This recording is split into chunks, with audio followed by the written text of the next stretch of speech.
All right, good morning, everybody. Welcome to a Monday. Happy President's Day. For a lot of you that do not have school. Yes? We're here. Okay. We're good. All right, we're on the air? Yeah, we're on the air. All right. Live, local, late breaking. Well, good morning, everybody. Morning it's to you. President's Day. It is snowing outside. A lot of you do not have school. You do not have work. You'll celebrate your favorite fictional president today with a cocktail. But we are live and local. We got you covered all over the place. We got the radio side. We got the streaming side.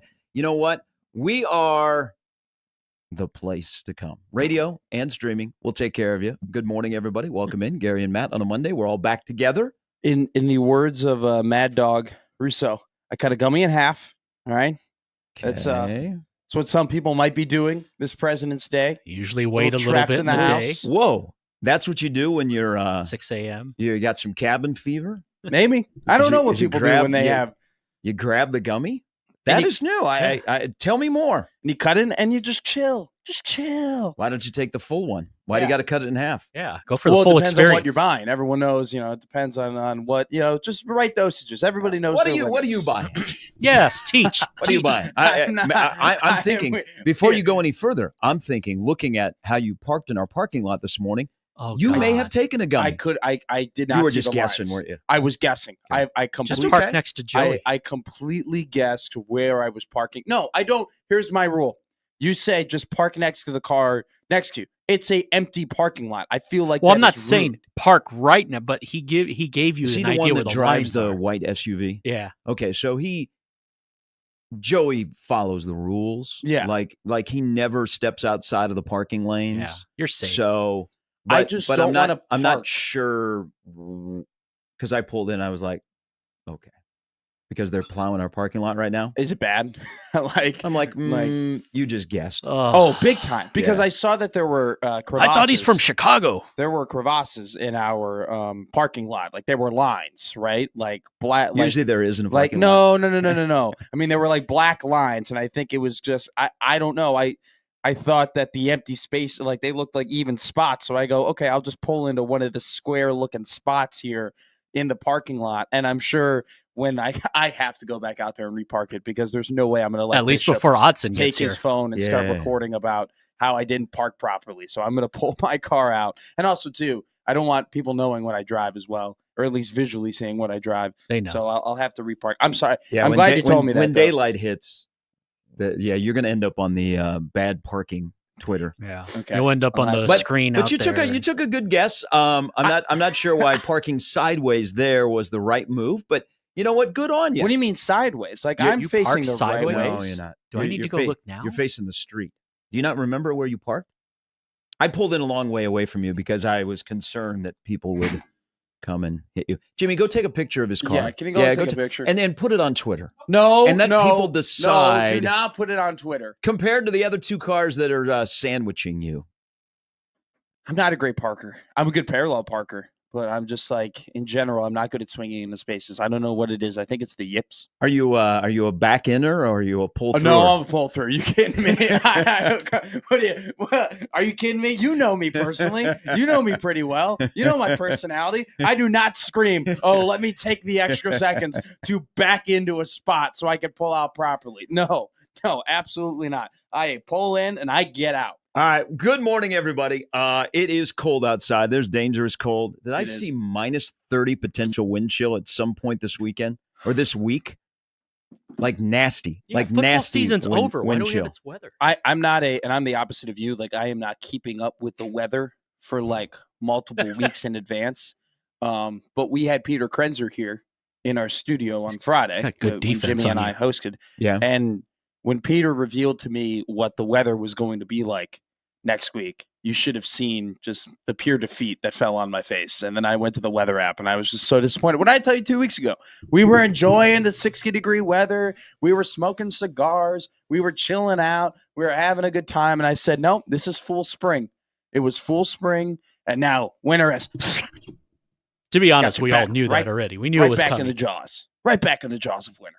All right, let me look at this Great movie. sports weekend, by the It way. was great. It was great. There were times during the weekend where I was thinking about football. It was the first full weekend without football, real football, not the stuff that's coming right around the corner that gets promoted on television.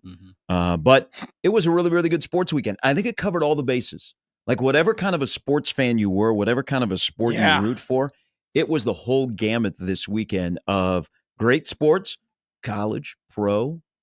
I mean, it was a weekend where the NHL got more love than the NBA. I don't know that in my lifetime that has happened very often. 94 was the last time. That was a great year. Mark Messier. But the whole sports weekend was pretty good. Yesterday, though, I don't like blue and red playing at the same time. Neither do I. I don't care if you have a split screen. It's a little bit tough to watch. That was hard. That was hard to do yesterday because also, too, the games flowed in very different ways. Like they were kind of the opposite in terms of the fact that when Nebraska was playing terribly, Creighton was playing really, really well. And when Creighton, they didn't really play terribly at any point against St. John's, but when it was very clear that St. John's was going to win the game, that's when Nebraska started. It's almost like they kind of knew that there was this like syncopation between the two, that no two Nebraska teams could play well at the same time. I love the word you just used. Syncopation? Is that a real word? Because if not, it should become a word. Yeah. No. It's Synchronation? syncopation. Syncopation? Yeah. Do you think it's that'll a be real in the word. Olympics in 2028? Likely. Yeah. Those gummies really have helped. I like that I didn't word. know that word. I like that. I'm sharp right now. No, he's sharp. Yeah. I'm sharp. You. No, me. You. My name's you. Rush Hour. Great movie. Eddie yeah, those guys. Those guys, those two guys that sing the song. Hold on, Chris Tucker Hold and on. Jackie Chan. I got to... Are you trying to look at syncopation? It's No. a real word. I got to tweet this out. Yeah. It's... I guessed, and I guessed the wrong way. Wrong. I don't know if... well, you know what? Do you know what's more embarrassing, too? It's The picture won't upload. I think McMaster's on to with Elon. Make sure this doesn't get out there. No, it says media type unrecognized. Yeah. I have a great tweet that's accompanying it, but continue on.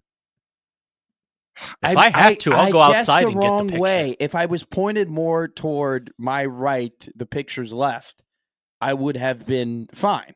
But I think the more embarrassing part is that I am not even with either of the cars. No, you basically just like, F it, we're here. Let's go to work. I pulled in, man. I had We made it. podcast. We're here. That's We're okay. here. That's okay. We are here. Again, we're live and local, radio streaming, wherever you want to find us, 1620 The Zone TV What on President's Day. I also know that I'm sitting next to Nostradamus. Nicely done on your tweet yesterday at halftime. Thank you. That was probably rough for you. I got to imagine you were torn. No, so I said on the radio. No. I think you were torn. You were like, that's my beloved Northwestern Wildcats. I would have loved watching this game with But you. then that's Nebraska. Man, I love me some Ty Berry. He started his career at Northwestern the same time I started at Nebraska, and he's still there, and I'm done. I love me some Ty Berry. Ty Berry is, and it's the term that my friend, our dear friend Connor Clark and I have termed the ultimate coin flip. Okay. There is nothing more polarizing in Chicago sports than an early Ty Berry 3, because it either means the greatest thing in the world or it means the worst thing in the world. And you never know what's going to happen. Every team is entitled to get one Ty Berry game. I've never seen I've never seen a team get two Ty Berry games. And yesterday, Nebraska got their second Ty Berry game, because 2 years ago in Lincoln, he had 26. That was his career high. I go, there'll never be another Ty Berry game against Nebraska. Sure as heck, it happened yesterday. But here's where it was. Currently, yes, it is a little torn to see Northwestern play basketball that way, but they are out. They are done. Okay. Yeah, they are officially eliminated. And I graduated from Nebraska, and I said on this radio station and in another radio station too, I graduated from UNL. It was very clear who I was rooting for. We didn't ask for a transcript. I have a degree from one of those schools. I'm rooting for the team that I have a degree with. Now, watching that game yesterday, I knew where that was going right after the first half, because you think that Nebraska goes on long offensive droughts. You've never seen Northwestern play basketball under Chris Collins. That's that true. was coming. I knew That's the a good fact scout, that they were Matt. only down 15. I go, there's going to be an 8-minute rut here. It's going to be absolutely glorious, and whether or not Nebraska could take advantage of it was going to be the key to them winning the game. They barely did. I mean, it got a little bit dicey at the end there, but a win is a win is a win. Somehow that's a quad 1 win. That's how the metrics are screwed up, that a Northwestern is a quad 1 win. No, that won't be a quad 1 win at the end of the year. But they've got 6 of them currently. Yesterday was the very much ride the roller coaster of what it's like being a Nebraska basketball fan. I don't think there's any other sport at Nebraska, and football you could do this with, but people will hang with football a little bit longer, where in the course of a game or a season, you give up on the team, and then you're like, no, I'm back. That's what Nebraska men's basketball is. Oh. You will give up, not on the season and during a game. You'll be like, this game's over. Because I got back yesterday morning, and so I was just chilling at the crib, like normal people do. Yep. And so I was observing y'all on the old Twitter machine in the first half as Nebraska was awful. They were softer than a birthday tablecloth. And then we'll get into what happened at halftime. But people were like, I'm done. Back-to-back losses. I'm done. I'm out. Not going to make the tournament. I'm seeing Zach emails, which, you got to keep some receipts. Absolutely. And then Nebraska makes a comeback. By the way, on the heels of a missed dunk, when it was like dread time, they have the run to finish the game like they did 33-14. And you go, I'm back in, baby. I wonder what seed they're going to get in the NCAA tournament. And I'm here to tell you that I think the bracketology people will be wrong on Nebraska. Ooh. I think Nebraska will get a better seed than you're going to see in the bracketology here. But you're back. You're back. Welcome back, everybody. It's the life of a Nebraska basketball fan yesterday in Evanston. I liken watching The Office to watching Nebraska basketball, right? Because if you're like me, I get secondhand embarrassment watching The Office and have to turn off The Office and then go, how do you ever turn off The Office? Because Michael Scott just makes me embarrassed. And I've only part of the show. The Scott's Tots episode. It took me so long to watch that because I just could not handle it. Sometimes watching Nebraska basketball, I get secondhand embarrassment with how bad they play basketball. And it causes me to turn off. And then I go, okay, these are my guys. Let's turn it back on. Let's get back to it. Classic yesterday. We went back to the what do you do with a key player with 2 fouls when you don't have a lot of depth. Yes. Because there were some weird and wacky lineups that caused Nebraska to be in the hole that they were in yesterday. Thankfully for them, they were only down 15 at the end of the first half. Shout out Braxton Mia, who did a great job in that second half. Did a great job in the second half, helping turn the team around. Definitely, he had a rough start to the game. I mean, there was those 2 turnovers. A rough start to his career. Yeah. Maybe not to his doing, but sure. Those 2 turnovers in the first half where it just looked like he had zero chemistry with Bryce and Jawan.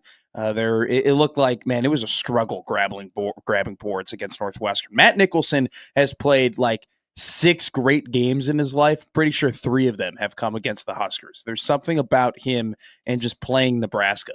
I love that you're going to be the only person in Nebraska today in the 402 on the radio that mentions that name. You can't quit, can you? He was a key component in the game. We all have our guy. He was a key component. Were you posting on both Nebraska and Northwestern message boards yesterday? Oh, that would have been There's a no flex. such thing as a Northwestern message board. Are you sure? Really? No. Oh, is that? Oh, I think there is because I think all the people that were not at the game yesterday were just on the message boards. It was cold there for Northwestern. No message boards where they talk about the great 95 team. It was a great 95 team. I have that coin. Ricky You would like Birdsong. this. I have a replica coin from that game from the USC Northwestern 1995 Rose Bowl. Anyway, it was a really good second half by Braxton. They don't win that game if he doesn't start getting aggressive to the hoop and if the guards start finding him. Great alley-oops and one made a free throw. He still had a bit of a difficulty grabbing a rebound in the second half, but he still had a lot of physical presence in the paint. So kudos to him. Bryce Williams and Jawan Gary, they kind of just clicked and figured it out in the second half, and they ended up winning a game, stealing a game on the road, and that's what you got to do if you're going to win in the Big Ten, and that's what you got to do if you're going to get to the NCAA tournament. They're a mind-boggling team that at this point just get to the tournament. If you win a game, great. Right. Just get to the tournament, and we'll get to next year. And we'll try and reconstruct this roster in a better manner. but they're still alive. They got 6 quad 1 wins, and they are headed to the NCAA tournament. You watch. There'll be a lot of bracketology that will keep them like at a 10. I think they got a shot to be at least a 9, maybe an 8. It's going to take probably a 5-0 finish and a win over Michigan. But that was a good win yesterday. I mean, Nebraska basketball, ladies and gentlemen, boys and girls, while the NHL gets more love than the NBA this weekend, and that insufferable conversation about the All-Star game. I thought you were just Kevin Hart! Yeah. Jesus. Why? What was that? Kevin, that's exactly. That's all Kevin Hart does is he was screaming yesterday. Shaq! Shaq! Shaq! Nebraska has 6 quad 1 wins. Jimmy's beloved Kansas Jayhawks, who I don't know why they built that team around the slow and prodding Hunter Dickinson. Hunter Dickinson would actually fit in better athletically at Nebraska than he does at KU. That's true. Trade? KU, I think, only has 4 quad 1 wins. I predict I might be off end a up little as bit a there. 5 when all's said and done. There are 4 right Yeah. now, but they're going to end up a 5. And Bill Self was dropping S-bombs Saturday night. Whoa, Yeah, that was Scud. yeah, that was a late night watch. That was a bad loss. I think they're what have they won 3 true road games? That's it. Mm-hmm. Yeah, UConn and KU had a bad weekend. Other teams had a good weekend. You could say Nebraska basketball had a good weekend. Creighton they go 0-2 in the week. We got some thoughts on yesterday and that small margin of error that Creighton has, but thankfully they're off for a week. They don't play Then they need until Georgetown next week. And they actually won yesterday. The fact that Ryan Kalkbrenner came back into the game, because if he was injured and his foot was broken and he was out for the year, good night. The season is over. Yeah. The season is over, and you start looking at portal potential pickups for Creighton. Come on, that man. actually was a win. But 4 weeks from today, we'll have a bracket. Creighton and Nebraska will be in it. Omaha, who knows? Can I warm your cockles? No. One man to another never says that. Okay, I think I should go back outside again. I'll be back. A team or an athlete can warm your cockles. Don't you ever say, "Can I warm your cockles?" Because people tune in and out of the radio, because we are on the radio. We are. They're going to be like, "Oh, whoa, what kind of a show is this?" Yeah. No, you cannot warm my cockles. Did they flip but formats? you could maybe interest me and see if I then get fully hussed without your assistance. Sure, okay, fair enough. Begin. We've gone a full week. Jesus. And Creighton is mocked to be a 7 seed, and Nebraska is mocked to be a 10 seed. Yeah. We said last week that was a possibility. We laughed it off. We thought it was funny. We have now gone. Oh no, the listeners didn't laugh at all. Hey, I wore a gasoline suit into a fire when I brought up that topic. And we are a whole week. We went a whole 7 days, and we are still there. That is still, according to Bracket Matrix, the most likely outcome. And frankly, we're getting to the point where Creighton has 5 games. 3 of them are against really, really bad teams in the Big East. They'll be favorites by far in every single one of them. There's no reason to expect that they're not going to win those games. Nebraska, more than likely with the schedule that they have remaining, will either go 2-3, 3-2, and probably still sit in that 10 range, more than likely. Mm-hmm. And then, the committee doesn't take what you do in the conference tournament overly seriously. But if they were to just go one and done, they probably would end up being a 10 seed in that regard. We're heading toward the point where the most likely outcome is that Creighton is one of the 7 seeds and Nebraska is one of the 10 seeds.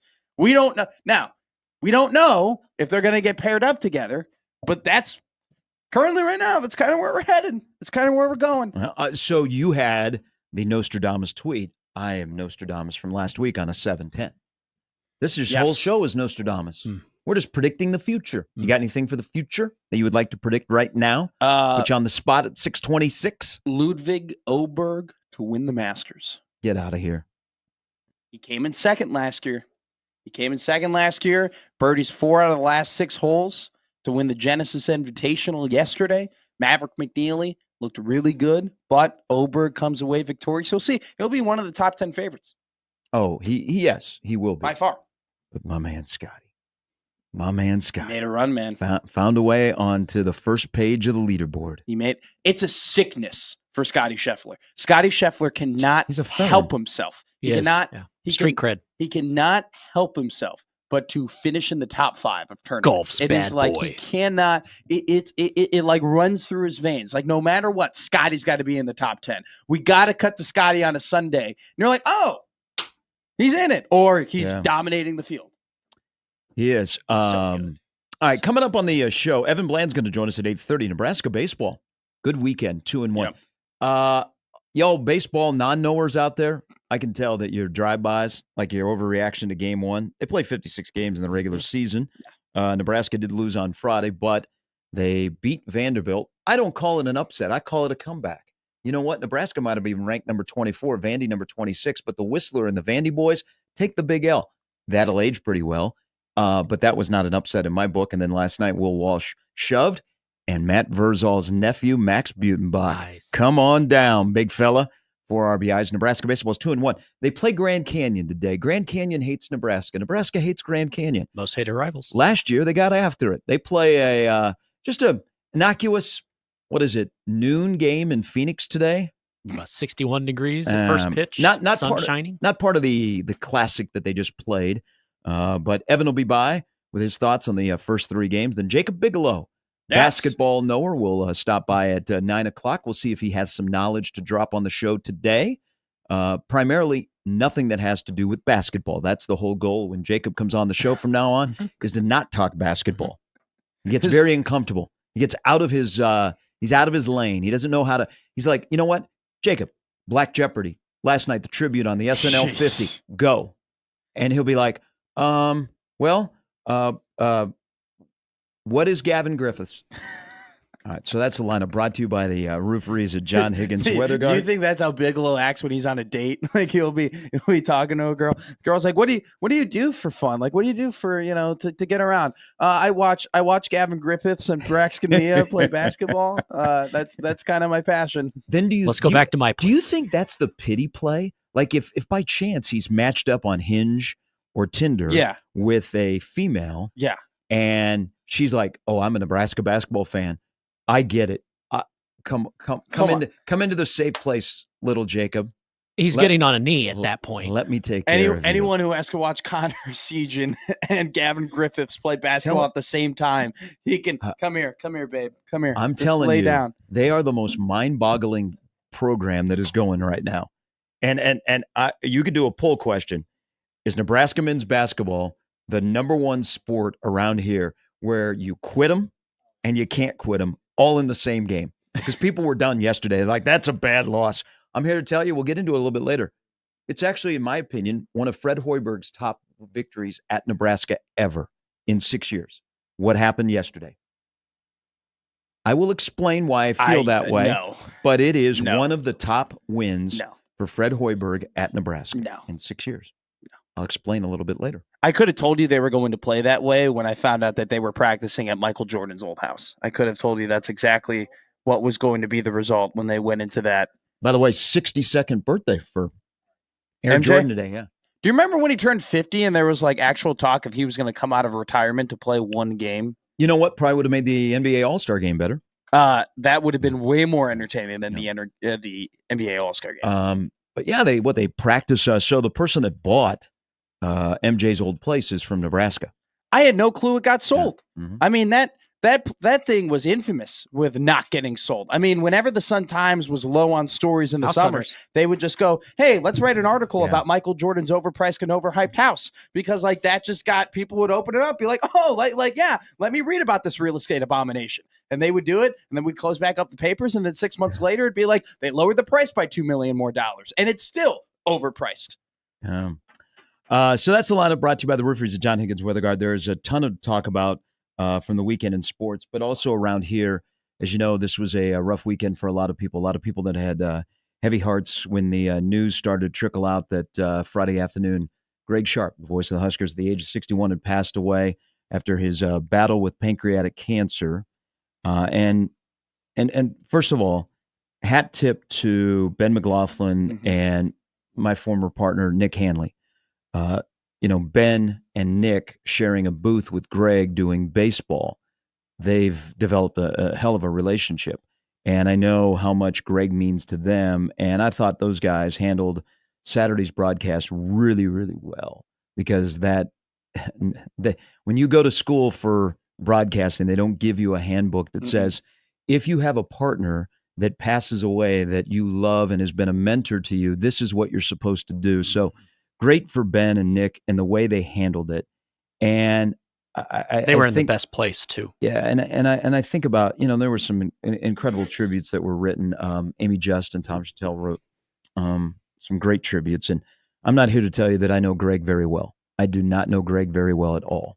But whenever someone battles, and I've learned this even more after I lost my mom due to cancer, is it's okay to share your battle because people will learn, people will understand, people will fight to someday get rid of this just awful,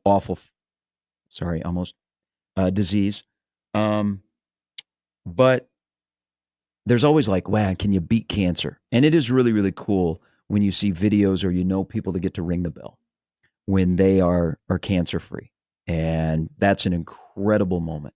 Not everybody is that lucky, but you beat it by the way you live. And, it hit us all like a ton of bricks when Greg shared with everyone and his wonderful family shared that Greg has pancreatic cancer. And it's not, hey, I think we're going to beat this. It's an aggressive form. It's stage 4. It's like, oh, geez, that's a death sentence.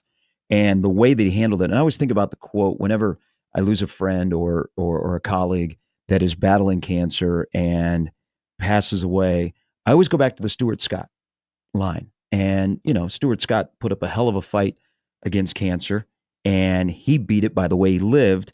But he said this quote that I'll never forget. And I actually used this at my mom's eulogy.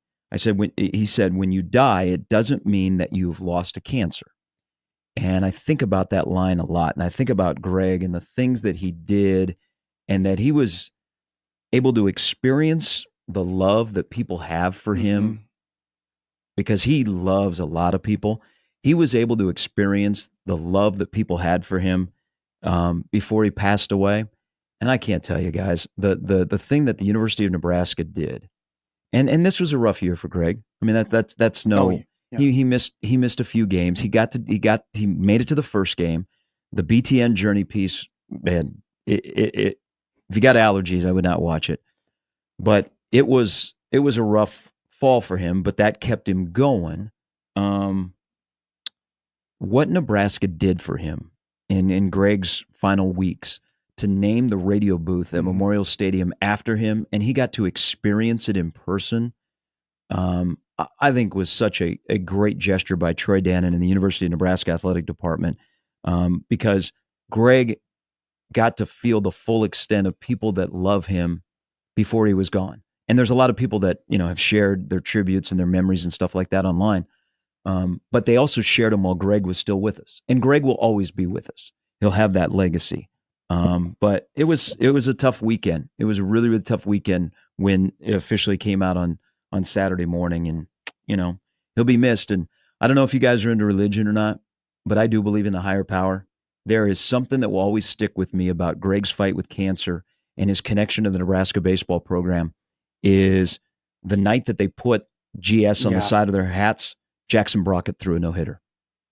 Against K-State. Oh, it just... Where Greg was before he came to Nebraska in 2007. He's beloved by two sets of people. It's pretty incredible to see how everybody united around him. I think with Greg, Greg was an incredible broadcaster. He was a really, really good announcer for both football and for both baseball. I mean, the way that he was prepared, he was sharp, he was intelligent, but he also had a ton of emotion, and he would bring the listener into the game, right? And it almost felt like he wouldn't just paint the picture, he would put you in the picture, right? And you would just hold on to every word he was saying.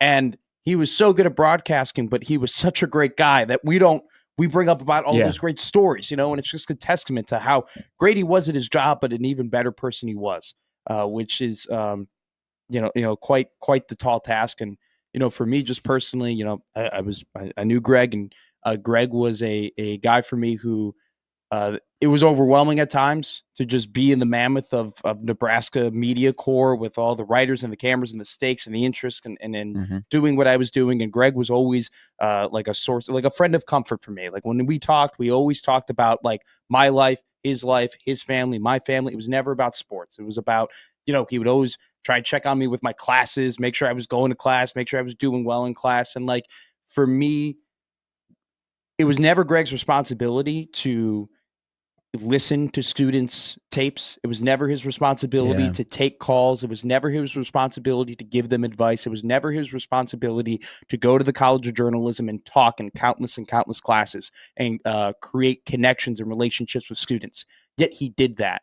And I don't think he would think it would, I don't even think it was ever a thing that he was doing. He just did it because that's the person he was. There was no other alternative. It was always going to be, no, I'm going to help somebody. He committed a lot of his just career to helping others, helping the next generation. And there's so many friends of mine who look at him as a friend and who look at him as a mentor and look at him as someone who's helped them in their career. He didn't have to do it, and yet he did that. And I feel like that's such a testament to who he was as a person. He'll be sorely, sorely missed by not only just everyone around him and his family, but the College of Journalism as well, and young broadcasters who he really, really helped. And I was able to, share the text with Greg a couple of months ago, just kind of, thanking him for everything that he'd done with me, and it was a very nice moment, and I'm very glad I was able to have that with him, and very sad. The one thing about being the voice of Nebraska, and in this state where that's the show, is you have to accept and understand and love that role. Yes. And you cannot be bigger than the role. I think Greg took over for somebody who thought he was bigger than the role as the voice of the Huskers, and Greg came in. You have to accept that there's a lot of people that, you have a large voice. There's you represent the University of Nebraska, and you have to understand that in that role, it's special to the people that live here to be the voice of the Huskers. It is a small fraternity, and the people that have been in that fraternity are incredibly talented. So you have to understand what your role is, that you're part of the state. You're the fabric of the state. And, Greg being a K-State guy, and that's where I first got to know him in our interaction at K, when he was the voice of the Wildcats. And then, he lost his job there when the network made a move, and Wyatt Thompson, who is the longtime voice of the Cats, came in, and, Greg handled it really well, was still living in Topeka. He was still doing some radio. But that's where that's where I first got to know him, and he loved the Cats. And he loved the Wildcats.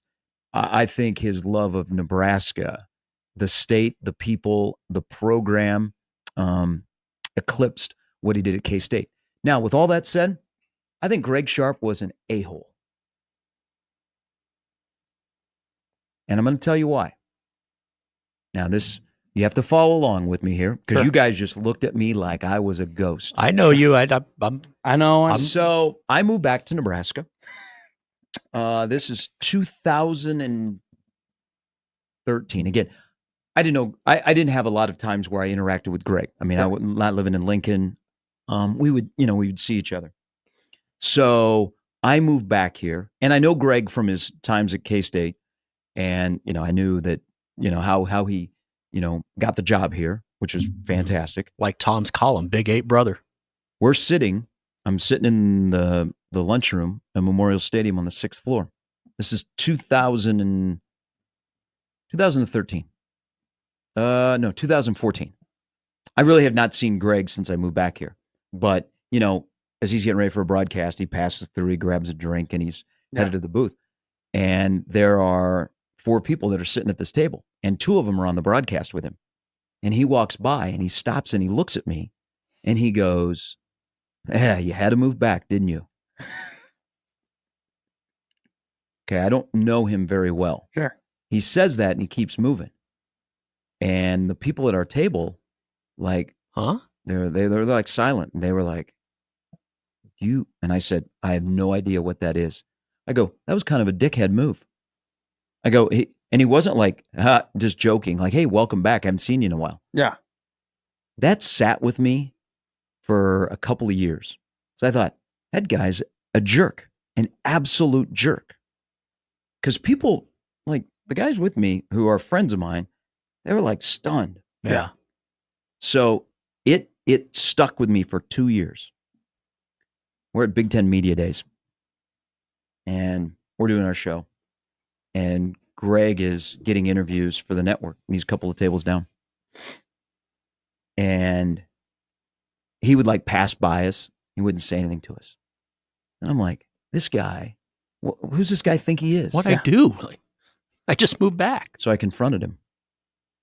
So I went up to him and I said, hey, I go, we don't get a chance to, talk very often, if at all. I go, something's really bugging me.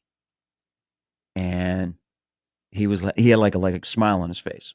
And he goes, yeah. And I go, and I had the date, I had the game, and I had the exact phrase. You're just like me. I said, you remember that?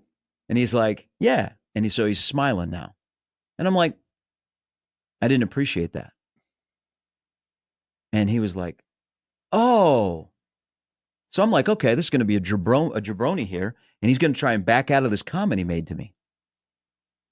And so now I'm getting defensive. I'm like, am I going to throw down with the voice of the Huskers in Chicago? Yeah. Like, am I going to have to knock Greg Sharpe out? We're going to drag this all the way to the Fogo de Chao? Yeah. I mean. And I said, you walk by, and I go, that kind of hurt because I thought we had a professional relationship. And I go, that was a jerk move. And he goes, let me tell you something. He goes, I probably delivered it the wrong way. He goes, but let me tell you when I first got to Nebraska. So people are like, what's going on there? These two guys are like, because I didn't want to do it out in public because I thought we were going to go. I thought there was going to be some knuckles. Okay. Everybody's telling me how great a guy Greg is. And I'm like, no, guy treat him like an a-hole. Yeah. Okay. He has an E on his last name. He doesn't. They're going to fight over. I'm going to get him. Okay. Now that's the point here. So we're like away from people. And he goes, let me tell you something. He goes, when I first got here, he goes, I'm doing a show with Bo Pelini. And Bo and I were neighbors when Bo was the defensive coordinator. And so I know Bo. He goes, we're doing a radio show.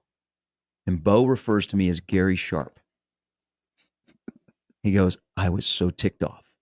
And then other people would confuse him. They would call him Gary and not Greg. Yeah. That's tough. G Sharpe on both sides. So he goes, when I first got here, he goes, that bugged me. That bugged me a lot. And he goes, I was just trying to make a joke. He goes, you probably didn't understand it. And I said, no, I did not understand it. I go, I've sat on this. I go, Greg, I've sat on this for almost 2+ years now. And this is my opportunity. And he goes, yeah. He goes, it's funny now. He goes that people would confuse us with Gary and Greg. And I go, oh yeah. I go, you did it wrong. You have an E on the last of your name. I don't.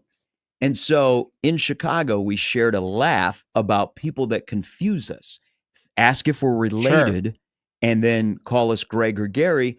And then he said, you know what? And you need to get off Twitter. And he said this sarcastically because people will tweet at him about things that are said on the show. And I said, well, let me tell you this. You put out a call, when Matt Davison and Greg were together, you put out a call to have people that were out in their fields during a Saturday that were in the combines to tweet at him. And I said, I got a plethora of tweets from people like, hey, man, great. I had no idea that they had said this. It's great. Hey, we're out here in Juanita. And I'm like, what is going on? And so we shared a laugh about the confusion between both of us. And we hugged and we made up right there in Chicago in 2016. But I'm telling you, for 2 years, I thought Greg Sharpe was the biggest a-hole going. And then we would, in different times that we would pass at events and things, it was always kind of one of the funny moments between us is that we would joke about both of us getting confused for each other. He goes, but yeah, he goes, when I first got here, he goes, when Bo called me Gary and didn't even acknowledge it. No, he didn't even think, uh-oh. Yeah. I was like, that looks bad on me. I think he knows. We don't look alike. So, but it was a lighthearted moment. But a guy that had a big heart, and something you brought up about understanding your role as the voice of the Huskers, helping students. And I know he listened to a lot of tapes, and he gave a lot of great advice, and he did it the right way. And everything that's being said about him as a person is spot on. And his family, his wife and his girls, they're going to need a lot of support. But man, the Sharpes love the state of Nebraska. They always will. And Nebraska, I think, love the Sharpes more. And that's what they need right now. He got a raw deal, and I knew this. And Matt's story actually kind of gets me. Yours is funny, don't get me wrong, but Matt's I relate to because I'll be 42 in a couple weeks. And last week, I just had I needed to text him. I had a feeling. I had a bad feeling. And so I sent a long text, and I won't sum up basically what I said because that's neither here nor there. But when I was about Matt's age, obviously I'm not from this area. I'm not from Kansas. And even though I went to school there, so I'm starting the process of my career. What am I going to do? There are two guys that were three guys, excuse me. One, you know them all. Fred White, the late great, who was,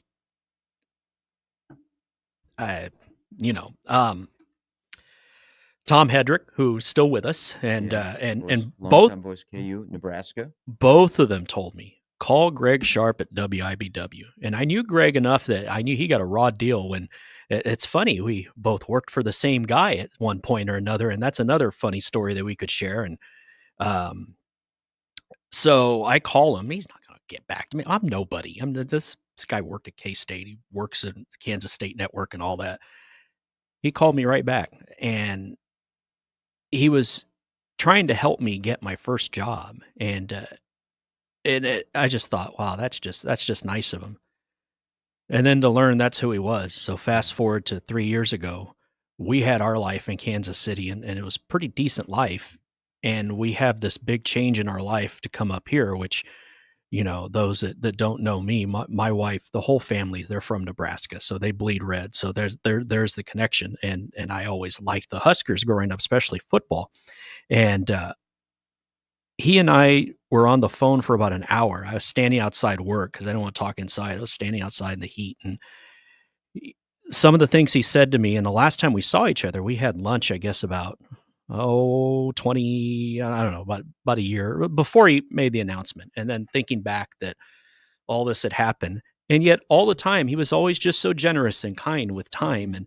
And I didn't, the day Nick told us before we went on the air, I had to excuse myself because that they say when you get older, things get taken from you. People, things, like whatever, friends, whatever. And this is just part of life. But I was like, this can't be happening. He's too young. All of you guys that would work in this, you're all too young. And I knew this day was coming, and it still didn't prepare me for when I wake up Saturday. And that's the first thing you see, and knowing and reading a great article that Caleb shared last week on his deal. And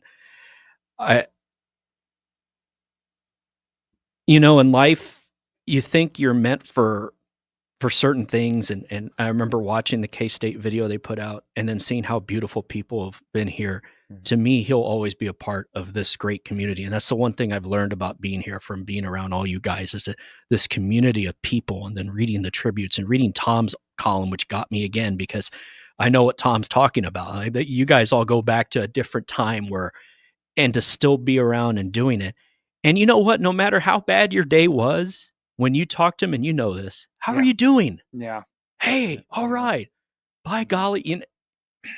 Yeah. That's why he'll live forever. You could hear him walking down the hallway with all the people he was saying hi. Yeah. That's just the type of guy he was. So, Husker Nation, permission to shed a tear. Rest in peace to a real one, and Greg Sharpe. Take a quick break. We'll come back. More of the show. Busy weekend. You're more than welcome to share your interactions with Greg, his family, who did a ton in the community. Mm-hmm. You can do that throughout the morning. 402-951-1620. Gary and Matt with Jimmy on 1620 The Zone.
All right, good morning. Welcome back in. It is snowing heavily outside.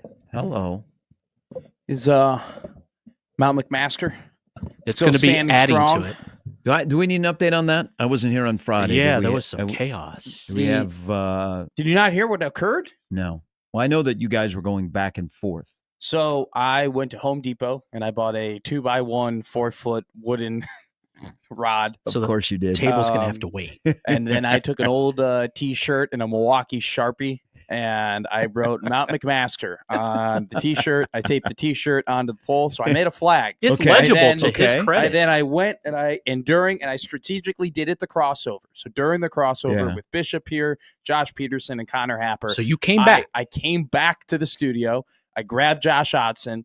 I had him start to record, and I got to the parking lot, and I planted my flag into Nice. what is Mount McMaster. Is it still out there? It is still out there. It is still waving. I mean, the mount is still out there. The Mount McMaster is still. We're going to get standing, about so 3 is inches the today. flag. So I will have to reposition the flag before I leave work today, so And his everyone car. can see it. And my car. But Mount McMaster stands strong. Someone went on Google Maps and dropped a pin and then named that pin That would Mount be Joey. Happer. Okay. Nice. So I have to go, and at some point, my administration has to write an executive order in order My man. to change that so we can get that properly named Mount McMaster. But yesterday, after my Nostradamus calling Yes, you Nebraska's did. comeback against Northwestern basketball, Yeah, apparently we're getting donuts. yeah. So Sean on Twitter tweeted at me and told me I was an idiot and told me that I don't know Nebraska basketball and that there was no way they were going to win that game. But you knew And then- Northwestern basketball too. And then he called me a crazy SOB and said he's buying us donuts. So we're going to get donuts at some point today or tomorrow. Nice. I'm going to but guess tomorrow based on someone looking said outside. someone said now I'll call it Mount McMaster because there's been this movement of doesn't matter. It's the Sears Tower and the Willis Tower. Yeah. You know, And I love Kevin Willis, but as I get more and more credibility, more people will call this thing Mount McMaster. At least so I hope. you had a So good that's few my- days. That's my number one Mm-hmm. motivation right now to be good at broadcasting. So more people can call about 2-foot mound of snow under the NRG Omaha media sign Mount McMaster. Nice. Yes. Nice. Has there been a retaliation? No. What is he going to do? Oh, okay. What's he I gonna like do? it. I like stay strong. Connor Happer. We've got your back. Connor Happer does not threaten me in any sort of way, shape, or form. Okay. Feel non-threatened. I like this. Also, stay he- strong. Also, he said over and over again that he doesn't care. So But usually when they say that, they do care. No, I don't have feelings for it all. So do you think he was just trolling you like Trump trolls Trudeau? I'm trolling him like Trump trolls Trudeau. Okay, I'm the one renaming things. All right, we'll get into a busy weekend of basketball, 4 nations, NBA All-Star Game, and a proposal to expand the playoff. Why can't we let things breathe? And why is Seth Davis carrying water for the power commissioners to expand the NCAA tournament? Gary and Matt with Jimmy, 1620 The Zone.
All right, hour number 2 on a Monday. It's President's Day. You guys' favorite real president? Oh, real president. So as not like opposed a fictional president. My favorite real president. I like Ulysses S. Grant. That's a good one. Big Ulysses S. Grant guy. I'm going to go with James Polk.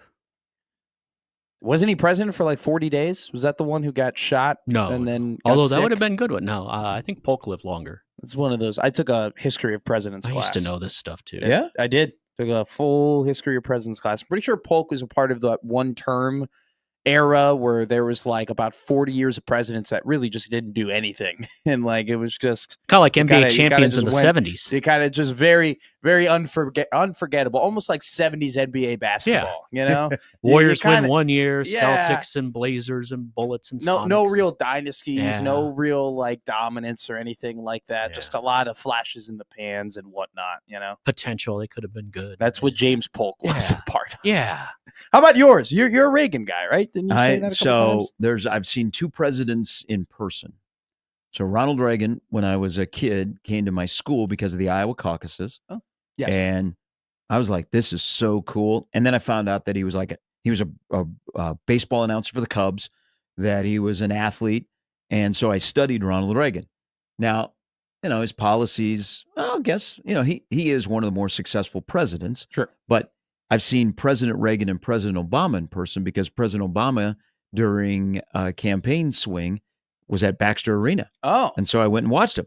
And so Ronald Reagan is my all-time favorite president. Probably a little bit behind Jed Bartlett and, I was just and gonna David say. Palmer. Mm-hmm. But I just want to say one thing about presidents. So I guess I should say George Bush, the younger George Bush, came to the first time that Nebraska played in the College World Series, which was just a boondoggle.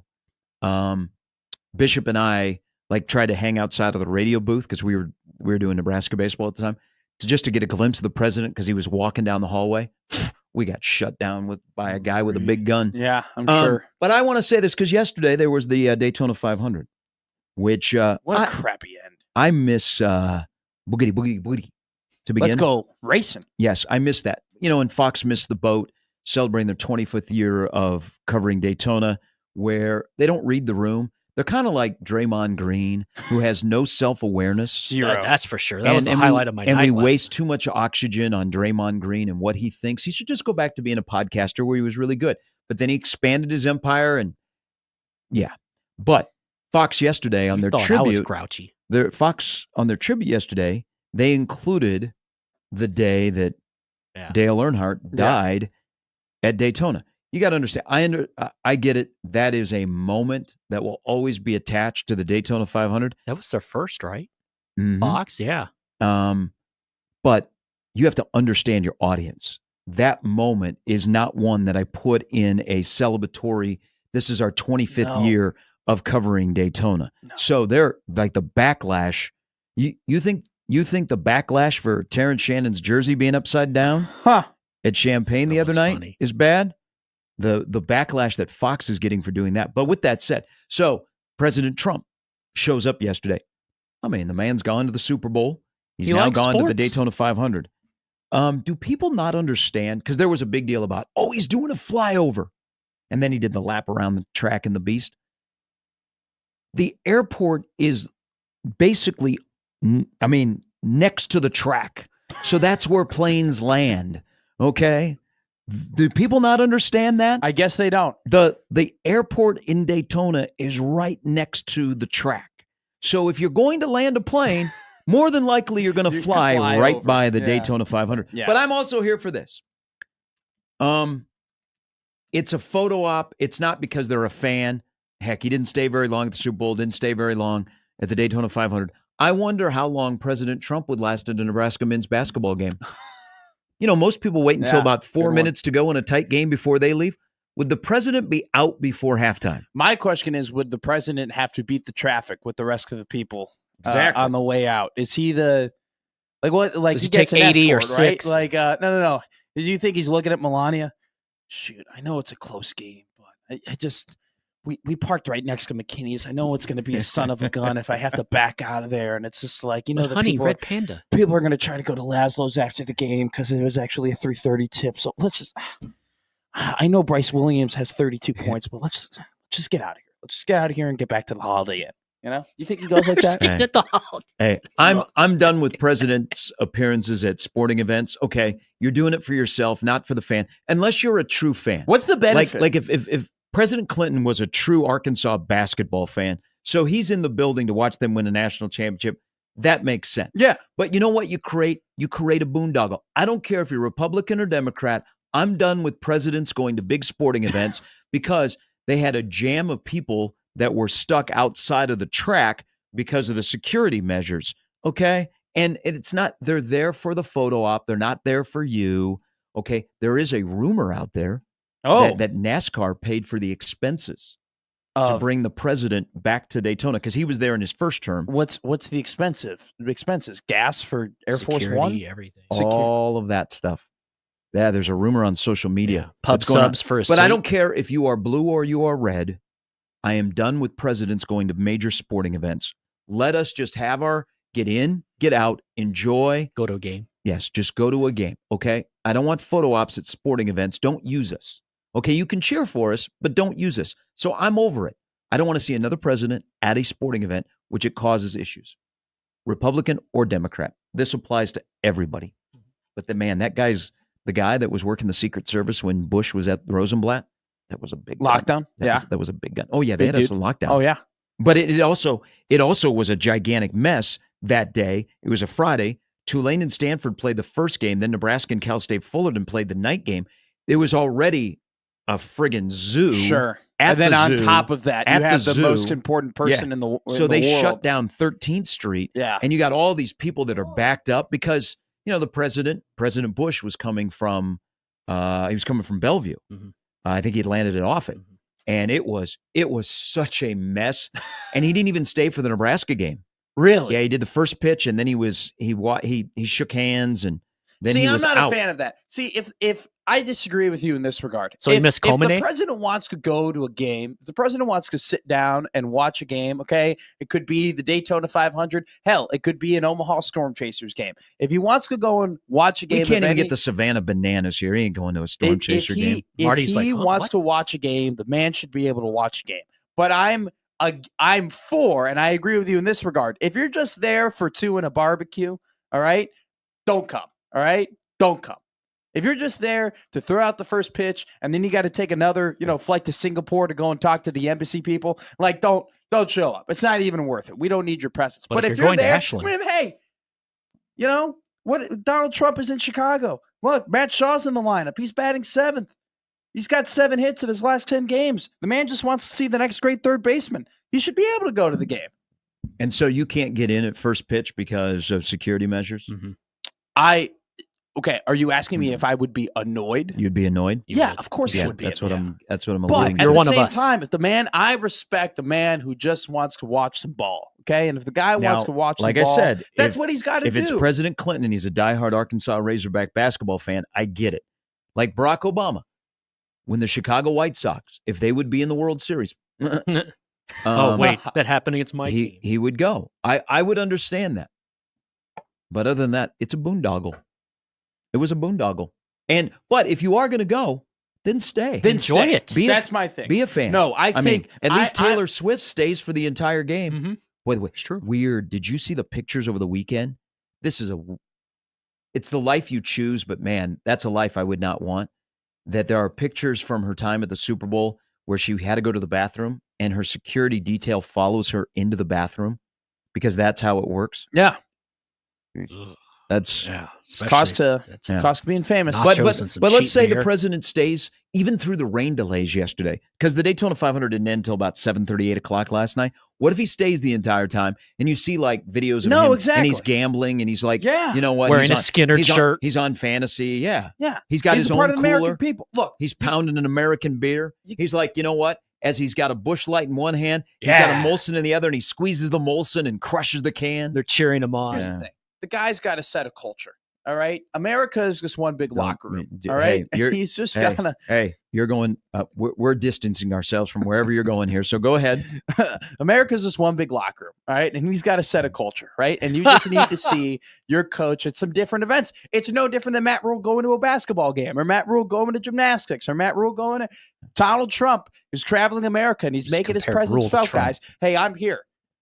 Now, I agree with you. If I can't get my $2 Miller Lite at the tent because we got 18 Secret Service dudes and a bunch of Cadillac Escalades going down the streets of Daytona and not allowing me to park, yeah, I'm going to be pretty PO'd about it, okay? Especially if he's just there for a picture and to wave the flag. But if he's there to sit down and watch some great old good American racing, I got no problem. Then stay the entire time. Yes. And then when William Byron wins and he gets lucky for the second straight year, What a joke. you go, man, it is so cool to see Jeff Gordon in the winner's circle. In the 24 car.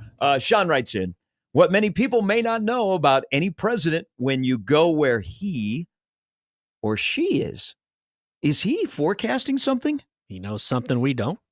I mean, we haven't had a woman president, so. Jesus. Who the hell would run for president as a Democrat? Stephen A. Smith? Is Gene I a don't- Democrat? I don't follow this. I watch college basketball. When they move, no one moves. And when I say that, I mean when you're in the bathroom, you stay in the bathroom. Yeah. At Rosenblatt, that whole press box was, you're not going anywhere. But I have to go to the But that guy had a bathroom. big gun. I mean, that was a monstrous gun. And I'm like, what do you think? Bishop's going to take down President Yeah. Bush? You look at this guy. You Only kidding if he me? makes a You bad call. You think this guy's going to take him down? By the way, I had a ticket on Tyler Reddick to win. How about the ticket? Jimmy Johnson almost snuck in there yesterday. So it was when the crash happened, you go, oh my God, no way Byron's going to do it again. Then I looked behind Byron and I go, I'm like, crash, spin out. And then behind Reddick, I go, oh, look at Jimmy. Look at Jimbo. Third place. It was so I bet on, so NASCAR, the Daytona 500, I liken to it to like a 4-hour Kentucky Derby. Okay? There are too many cars. It's too long of a race. It's Not enough really, horses. well, Kentucky Derby is perfect length, but I mean, Daytona is a long, long race. And it's like, you don't know who's going to win. Like there are too many horses in the Kentucky Derby. There are too many cars in NASCAR or in the Daytona 500. The track's really long. It's a crapshoot. So I just pick five drivers and I pick 5 horses. So I picked the 5 drivers and Brad Keselowski was one of them. He got knocked out of the race. Joey Logano was one of them. He got knocked out of the race. I had Logano in my fantasy. Kyle Busch was one of them. He got knocked out of the race. Ryan Preece was my other driver that I picked, who thank God he was okay, who got into a terrible, terrible wreck, airborne. I was watching with my roommate. We were both very worried for him if you saw that crash. I mean, it was a scary, It's the scary second deal. time that's happened to him at Daytona. Well, the first one somehow impossibly was worse. And then they paved up all that grass too. So like that type of crash wouldn't happen again. But the fact that he walked, like, oh my the God. camera work was incredible. They had so many different angles, and you're thinking, man, what would it be like to be in that car?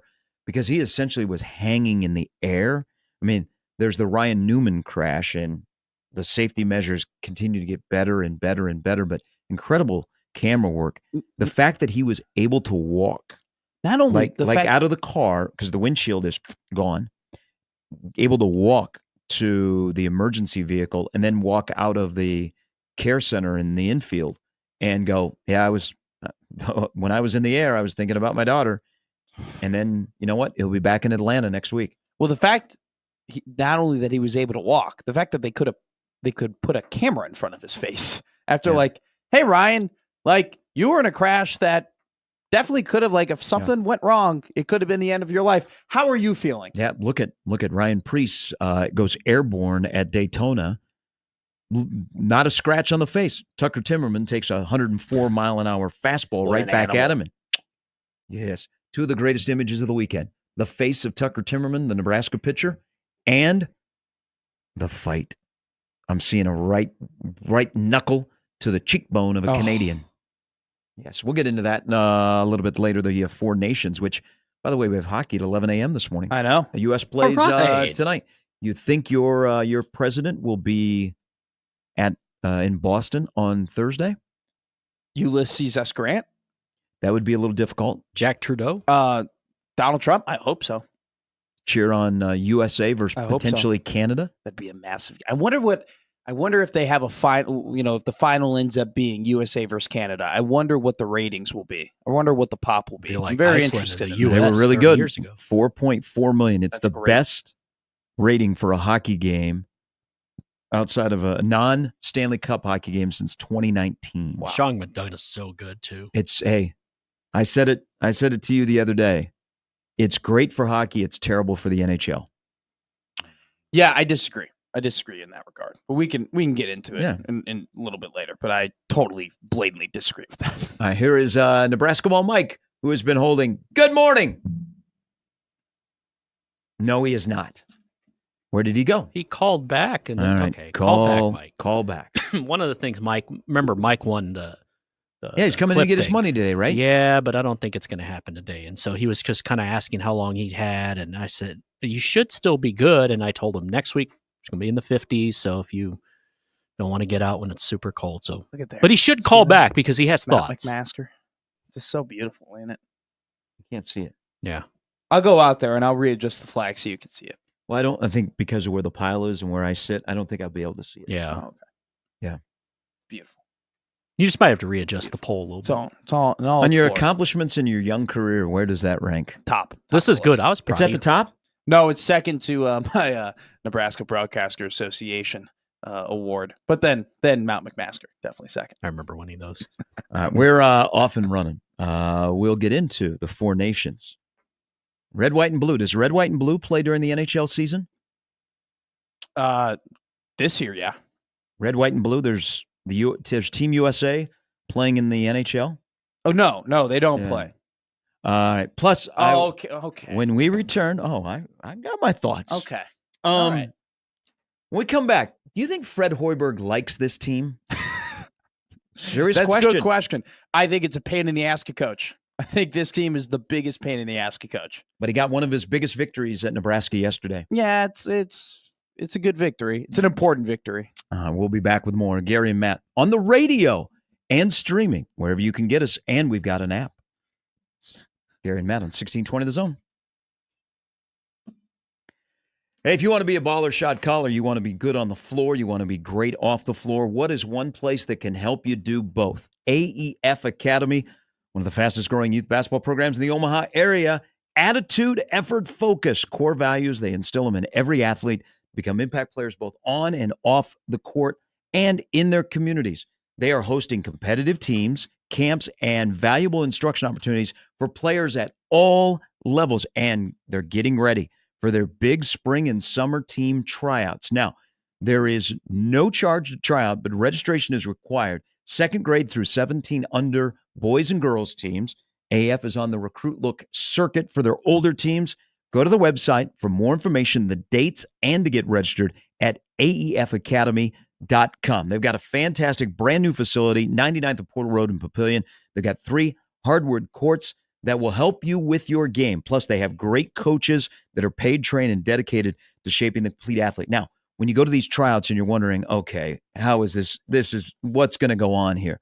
I can tell you that you will be in a situation where the coaches and the evaluators, they'll provide objective insight for the right team placement, and they'll target specific individual player needs. They are in it for you, professionally structured, top to bottom. AF Academy. Tryouts are upcoming. Plus, today, Stephen Ashworth, camp at AEF. Go to the website right now, afacademy.com.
Well, one of the more touching calls of Greg Sharpe as voice of the Huskers was the Jack Hoffman run. Now, Greg and Jack are upstairs.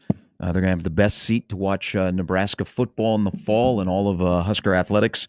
If you missed some thoughts that all three of us shared in the first hour on the passing of Greg Sharpe, they're up on the radio replay page on 1620thezone.com. All right. I've been dying to get into this being one of Fred's top victories yesterday, which you continue to look down on me. No. I'm going to explain. Yeah, go ahead. I know it's against your Northwestern It has Wildcats. nothing to do with it being against quote-unquote my cats, all right? I've already established that I very much am a Nebraska graduate, okay? So we can throw that out the window, all right? There are more things to it.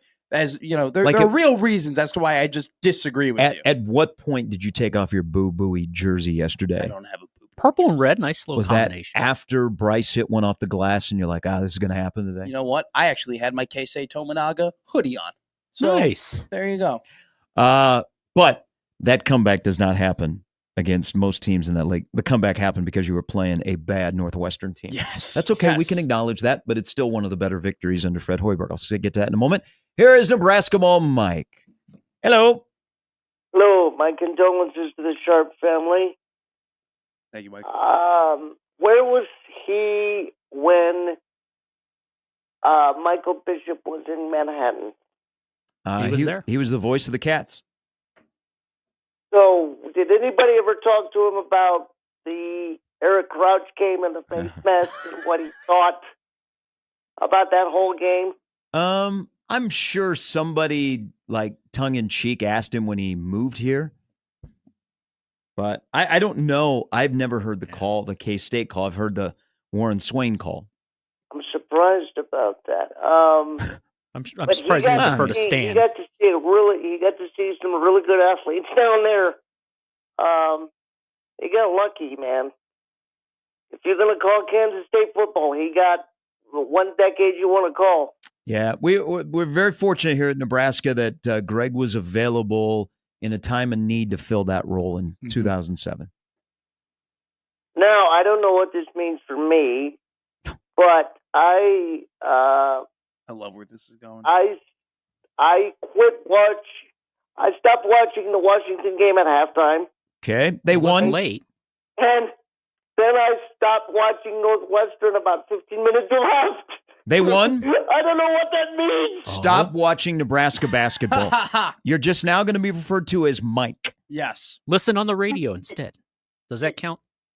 Oh, good question. We'll have to speak with a higher powers I can remember a Cubs game in 2016 where we were down like 9 runs to the Rockies, and I was sitting at Paulie's, and we were down, and I started watching a Nebraska baseball game, and the guys at the bar said, "Stay over there," because we came back and won. All right. So they would rather have me watch a Nebraska game versus a Cubs game because we were winning at the time. Yeah, so you basically have outed yourself this morning. You're a jinx. Yep. Well, I don't know about that. I bet you watched all 6 games that they lost in a row from tip to buzzer, right, Mike? Are they this inconsistent the rest of the year? Is this just, can they fix this?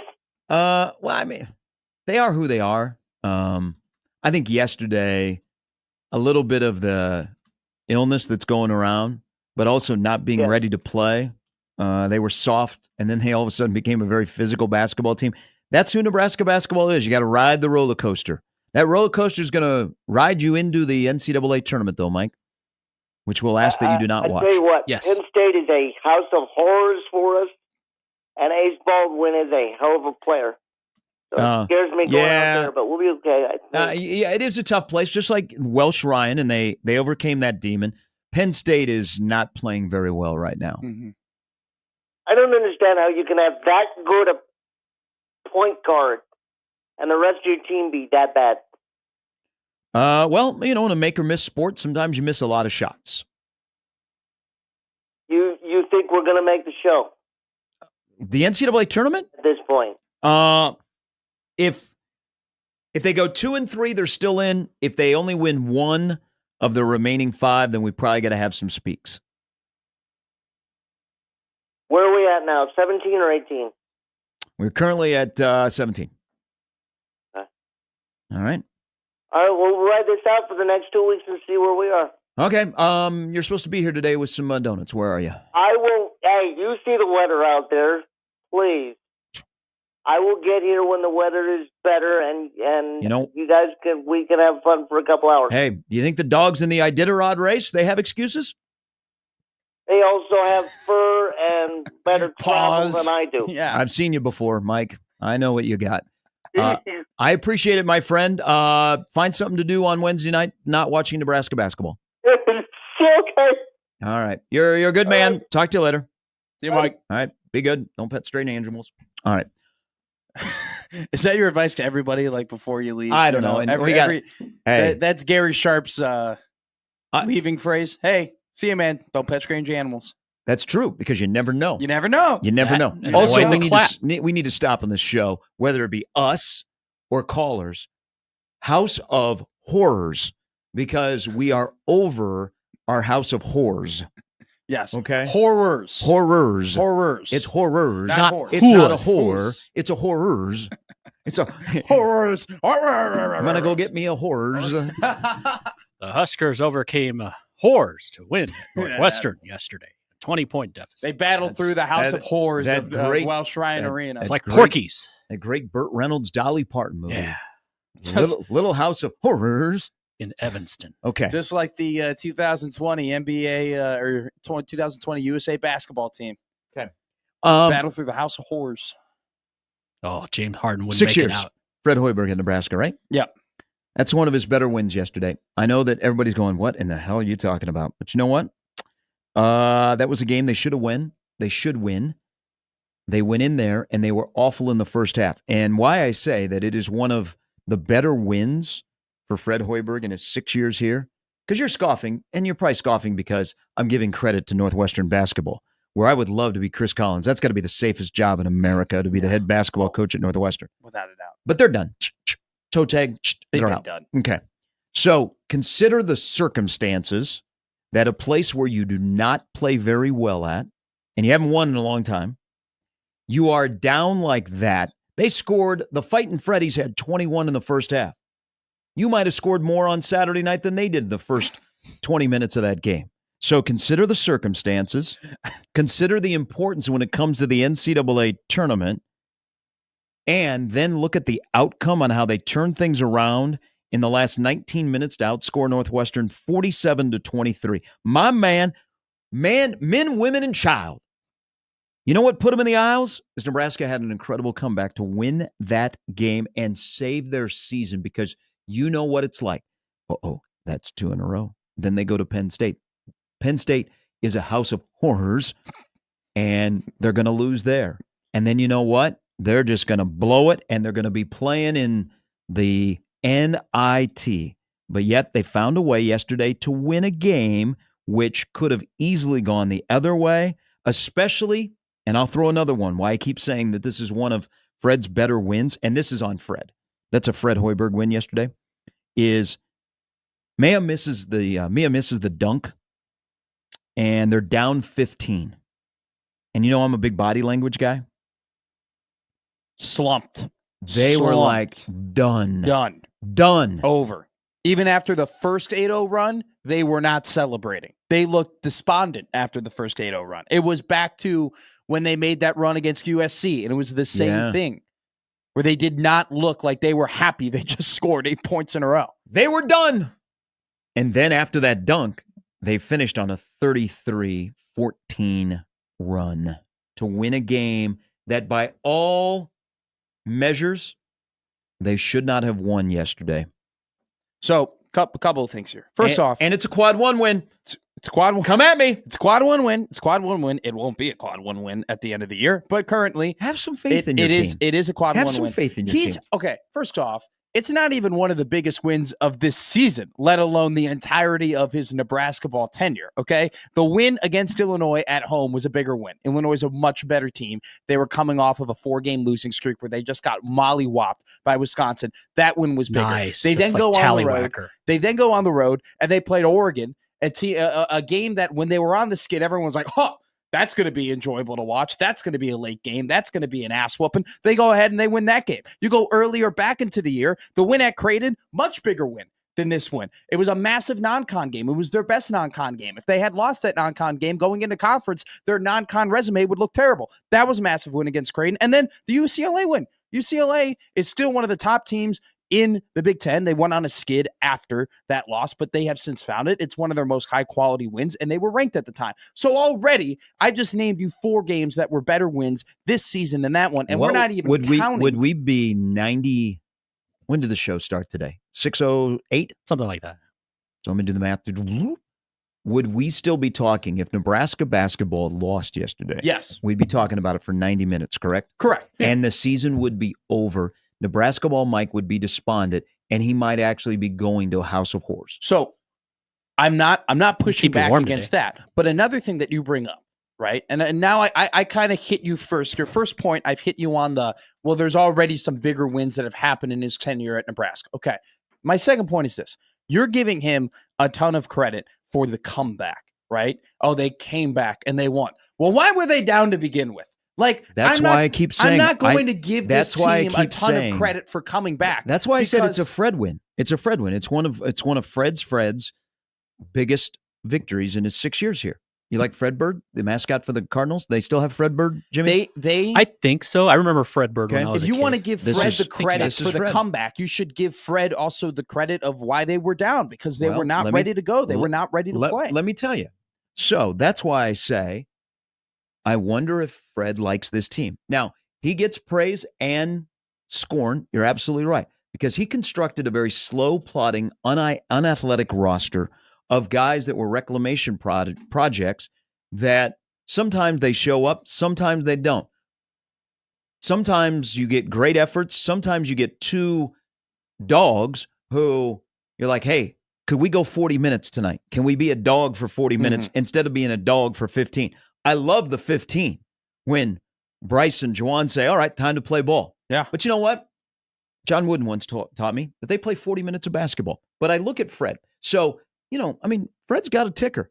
All right, Fred's ticker. We gotta watch Fred's ticker. I have felt Fred's pacemaker. Hey, make me nervous. He said, you want to feel it? And I said, okay, that's kind of, but we're that's both a weird way of introducing this. We're both Iowans.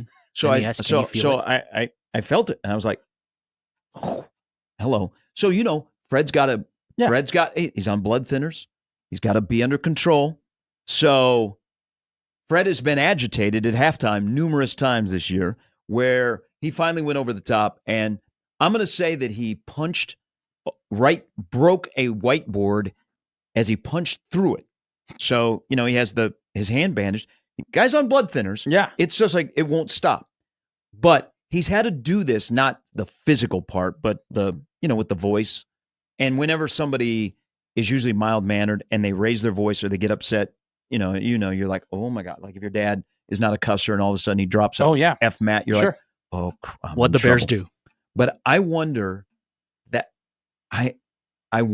if Fred likes this team. He constructed this team. He has had to will this team to play like they could. And I'm wondering, you know what? Let's just get to the tournament. Let's try and get that first victory. This will take every ounce to will ourselves into the tournament and start to stack performances, and then we'll worry about next year. So I wonder if you pressed him and you took him aside and you said, Fred, do you like this team? And he might say, no. This team, Sharpe, this team drives me bat blank crazy. Well, I don't even think you need to ask him. I think it's very case in point. I don't know how anyone would like coaching this team because it has nothing to do with basketball ability. Literally all all these losses, all these disappointing performances, all these ups and downs in the roller coasters, it has a lot to do with just, you can tell that, wow, this team isn't ready to play, or the energy isn't there, or the body language is terrible, or it's just something mentally. There is no physical or athletic block that happens a lot to this Nebraska team. It often just comes down to whether or not this team wants to win more. And I think in the final 15 minutes of the game, they're like, okay, like, Scott messing around. Like, this team is bad. Like, we have to beat them. Like, we want to make the NCAA tournament. We'll turn it. Okay, fine. 8-0 run, second 8-0 run. Here we go. We're back in it. Now, we're getting to the point where it's like, we've talked about this a little bit, about how Fred, because of his medical condition, he has to be a little bit calmer, right? And that's just kind of how he is, right? Like, it's almost like you got to tiptoe around and be like, don't upset Fred. Okay. It's okay. Everything's he does. He does. The snow's going to melt. But like, how many times? Like, we've talked about this, right? Oh my God, the novelty. Oh my God, he doesn't get riled up. Oh my God, Fred doesn't like get really loud. Like, how many more times is it allowed for him to get riled up that it really scares the team? Because we're getting to the point where he's getting riled up a lot, where it's just that's who he is. What, Washington? Washington now. Now we have Northwestern. I'm pretty sure it happened at one of the 6 games. Like, this is the third time it's purple now where it's happened, where it's like, yeah, Fred, who doesn't get, real angry. Fred's a calmer guy. So he got really angry in the locker room. It's the third time it's happened. At some point, they're just used to it. They're going to get used to it, and they're not going to get the boost that you think they will. I mean, how many more times can he go to the well with like breaking clipboards? That's true. Tom Landry could channel Ditko, and he's probably done it a couple other times this year. But when players bring it up, it is significant. Oh, sure. Like, okay, I don't know if any. I'd have to go back and look. I don't know if any players were asked about halftime yesterday. Now, Fred immediately addressed it because, I mean, you can't come out of the locker room with a bandage, okay? Like, if we see Fred and Fred doesn't look normal and he looks like he is sick on the sidelines right before the shutdown, we're going to ask the question. Yesterday, when you walk out for the second half and your hand is bandaged, you're like, that isn't normal. I mean, I know they get rowdy at Welsh Ryan. Yeah, I mean, if he just clocked a guy walking off the floor. European game. I'm glad that he addressed it like right away. It's one of those. So like, that was the best part of my Nostradamus tweet yesterday. Wasn't necessarily the fact that I predicted Nebraska to win that game, because I don't think that was, I don't know. They played terrible. They were only down 15. Northwestern's super, super thin. Like, they're really young. Like, they'll be bad next year. They'll be fine in 2 years. That wasn't the big Nostradamus part. The big Nostradamus part on my behalf was predicting that Fred Hoiberg was going to do something in that locker room, because you knew he had to. And like, he did it 2 times earlier in the year and it worked. So I think that Fred now is just, he knows that, all right, if we're playing really, really bad, I can get really, really loud in the locker room. Guys will get startled by it and they'll actually start to play. I don't know if I want to do over-unders with him if he's this good at that. Your point, I get what you're saying. They needed to win this game. It was a must-win game. If they had lost this game, the wheels would have fallen off. We'd be talking about this team like we were talking about them 2 weeks ago when they were not going to make the NCAA tournament. We would be back to like having these, not as valid, but still there would be people would be like, fire Fred, and like there'd be pitchforks and there'd be very angry calls and very angry people. And Andrew would have called in here and bragged about the fact that Nebraska basketball's falling apart. All that is true. But at the same time, I'm not going to allow you to give him credit for the comeback, because I give him credit for the comeback, and I also give him credit for constructing a very poor roster through the portal. That game should not have gone the way I'm Fox News. If they were ready to go, if they were ready to go and they were ready to play and they were focused and they were dialed, and it should not have taken Fred Hoiberg to cut his hand open for this team to realize the stakes of the game. You've watched enough basketball. This is who they are. They don't take the lead. They need somebody to lead for them. They won a game they should have won. They did it in a very dramatic fashion, but they won a game that they should have won against a bad team who's 4-10 in the Big Ten. It's not one of his biggest. Give them some credit. They were down 20. They came back and won a game that they were down 20. I'm not going to give them credit for being down 20 because they played like crap to get down 20. You can knock them for being down 20, but you got to give them credit for coming back from down 20. If they were down 20 against Purdue at Mackey, I would give them credit because everybody gets down. No, that would make sense if they were down. That would check out. If they're down 20 to Northwestern at Welsh Ryan Arena, that's embarrassing. that Northwestern is losing they lost their best overall player, Brooks Breinheiser. They don't have their main ball handler in Jalen Leach. This team is despondent. They won't win another game, and they were down 20. Yeah, but you to can them. do both. But I'm you can do both. not you going can, to. You I'm can going say, to look at Fred, 68. that first half terrible, but then you can go, hey, that second half, you're down 20. They were done. Out. Overall, it's not like they won. scored 85 points But they and won. shot 55% from the won. field. Yes, they won the game. They had to win. And I'm not taking that would have been a bad loss. They had to win the game. They won the game. I'm not taking any. No, they won, and I'm not taking away anything from their loss. What I'm taking away from is your argument that it's one of the biggest wins that he's had at Nebraska. He's had plenty of other bigger wins, and I'm not going to couple in the fact that they had to come back against this team as why this win is so big, because they should not have been down by as many against this team. They should have won this game incredibly easily. It should not have taken to make 5 of their last 6 shots and for Northwestern to go on multiple minute droughts in order for them to win this game. All right, take a quick break, come back. People got thoughts on Nebraska basketball. We'll talk about Creighton. Their loss yesterday at St. John's. I think a lot of people I knew were at MSG yesterday for that game. Man, that was awesome. What an atmosphere. Fana was pretty good on the call yesterday, too. Oh, the East Coast bias is kicked in, though. Yeah. All of a sudden, Kalkbrenner lost the Player of the Year yesterday. That's a joke. Get ready. I mean, the Big East had to be happy yesterday that St. John's won.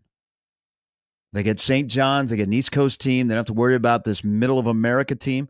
Season's Creighton's schedule is more manageable than St. John's. But who will go further in the NCAA tournament with the way they play? A little bit later, Evan Bland joins us. Jacob Bigalow as well on 1620 The Zone.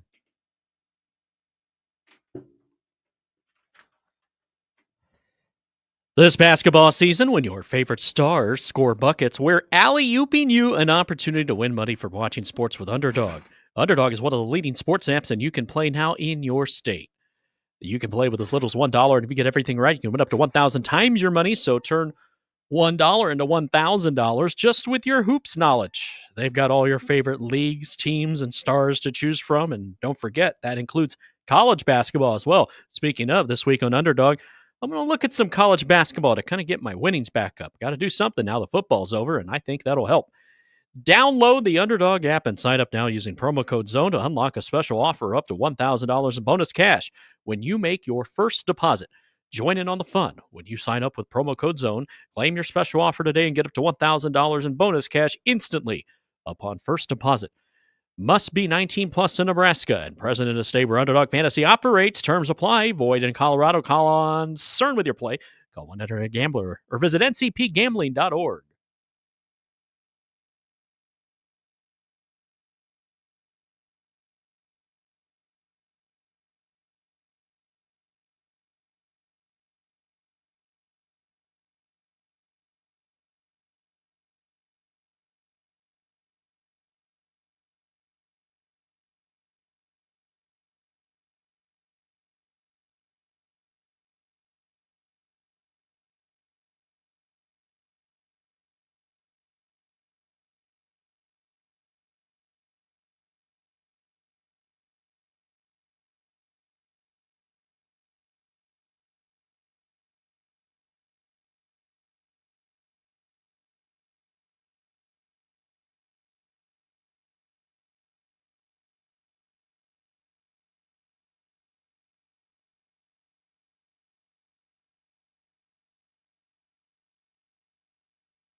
All right, happy President's Day. I understand through texts with colleagues. There's a lot of people not working today.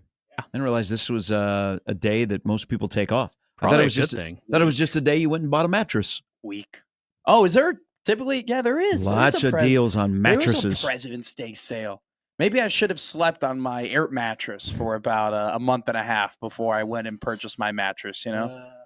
Really maximized my fiscal responsibilities and efforts. And speeds up his back problems a Yes. few years. No, my if you back do is that. feeling good. Back's feeling because you got a nice really good. mattress. I got a nice and- mattress. I actually had to rescrew it into the boards I mean, we knew that a would week happen. ago, but it's all Wow. good. Damn, all nice. I congratulations. don't know what the follow-up question is there, but I will avoid it. No, I screwed my bed in, Oh, I'm sure. so we're feeling good. I got to get a mattress topper though. It's got a lot of things I have to do. Got a lot of decorations I got to buy. Well, you were I've set been back by told- this flagpole. I've been told that my my apartment looks very collegey right now. Looks It's very okay, you're still college college boy. age. And Yeah. that's exactly what I said. I go, I'm like, we have 2 couches and 2 TVs and a table. Like, what else am I pretty good. supposed to get? Yeah. Like, what else do You're you fine. need? posters you in your know, room. Do you want me to get more Live, Laugh, Love posters and a bunch more mirrors and a bunch of stuff from Target that I'll never use ever again to please you? No. I got to get my Kyle Schwarber jersey hanged, and then we're done. Or hung. Thank you.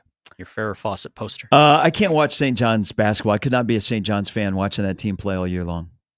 Just They're- bully ball. They don't shoot threes very well. They don't shoot free throws. Their whole thing is made on if you miss shots like Creighton did yesterday in key situations, they're going to turn you over. They need a friendly whistle. They're going to try and beat you up, but just bully ball. That's Pitino, so he's got the brand and he's one of the best. I could not watch St. John's play for 30-plus games. I just couldn't. That's not basketball. I disagree with you because if I was they're winning, so I could watch them win. I could watch my team win. I do not care how my team wins. I'm not going to apologize. There's nothing. You could play the prettiest brand of basketball ever, but if you get your ass whooped, I don't care. I don't care that. How it's are ugly. they in first place by 2 games Because in the Big they're East? long The and league's they're not very athletic, good. and you just, unless you're Villanova and you tempt them into taking 37 3-pointers, you're going to get into a slugfest with them. And at the end of the day, Zuby Ejiofor is way too long. Kadari Richmond is way too long. Like, they're all just long guys. RJ Lewis is way too long, way too athletic. Like, they are. Maybe that's how Pitino has to play because they're not super skill set. No, they aren't. They do have. That's exactly why they play that way. They don't have a ton of basketball skill, but they they- have a lot of athletes who are athletic and they rebound and they play good defense. I will say this: if to beat them, you do have to match their intensity. I do give them a tip of the cap, but how eager will people be without watching St. John's because they have Pitino as their head coach to move them across a couple of lines in their bracket 4 weeks from today? Pretty. What if they don't get a friendly whistle in the NCAA tournament? Oh, I can't wait. I cannot wait to see the blow up. The NCAA tournament, we all know, is a crapshoot, but they do play a style of basketball, which a lot of defense, good rebounding. Now, I do worry about the free throw making. Like, you got to make your free throws in the tournament, and they do not do a good job at that. So that does worry me. But Pitino has built a roster, and he's picked the perfect style of play for them to play, for that roster to play and win basketball games, and that's what they're doing. Yeah, it might be boring, but he's walking away with a W in every column for most of the season, so he's not going to complain about it. The East Coast bias was pretty happy yesterday. Oh, yeah. I mean, well, you can't have a team from Omaha coming into the Garden and doing that. Now, all of a sudden, Kalkbrenner's not the player of the year. It's RJ Lewis. What are we doing? It's a joke. What are we doing? It's a joke. Creighton in the Big East with a East Coast-based conference feels like Omaha men's basketball in a conference that is based in the Dakotas. Do you think FS1 had that Willis Reed graphic up and raring for anyone who got injured and then entered back in the game? They put that together way too quickly for Kalkbrenner. I mean, that thing got sliced and diced in one commercial. That was incredible. That was that's the win of yesterday for Creighton as they came back and they got a week off. Yeah. I got to imagine that foot, though, this morning is not feeling really well. All right, 2 in the books, 2 to go. Evan Bland's going to join us in the next hour. Nebraska baseball actually plays today, not in Lincoln. They're still in Arizona. They play Grand Canyon today. They're 2-1. Unless we're building U.S. Bank Stadium in one day, I don't think there's anywhere to play. Plus, Jacob Bigalow will stop by on a Monday snowy President's Day edition of Gary and Matt on 1620 The Zone.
My hair looks terrible.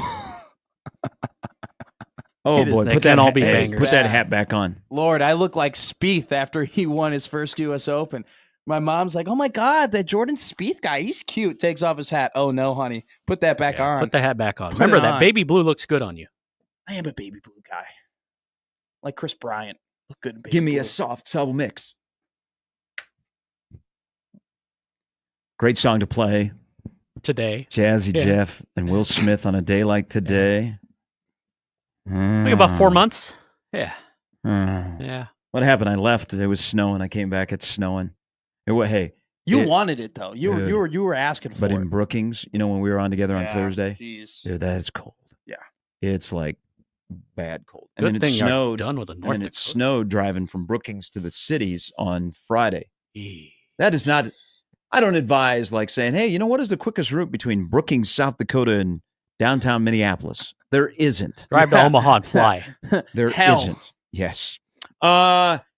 SNL 50 or All-Star Game last night? What got the viewership? I had them both on.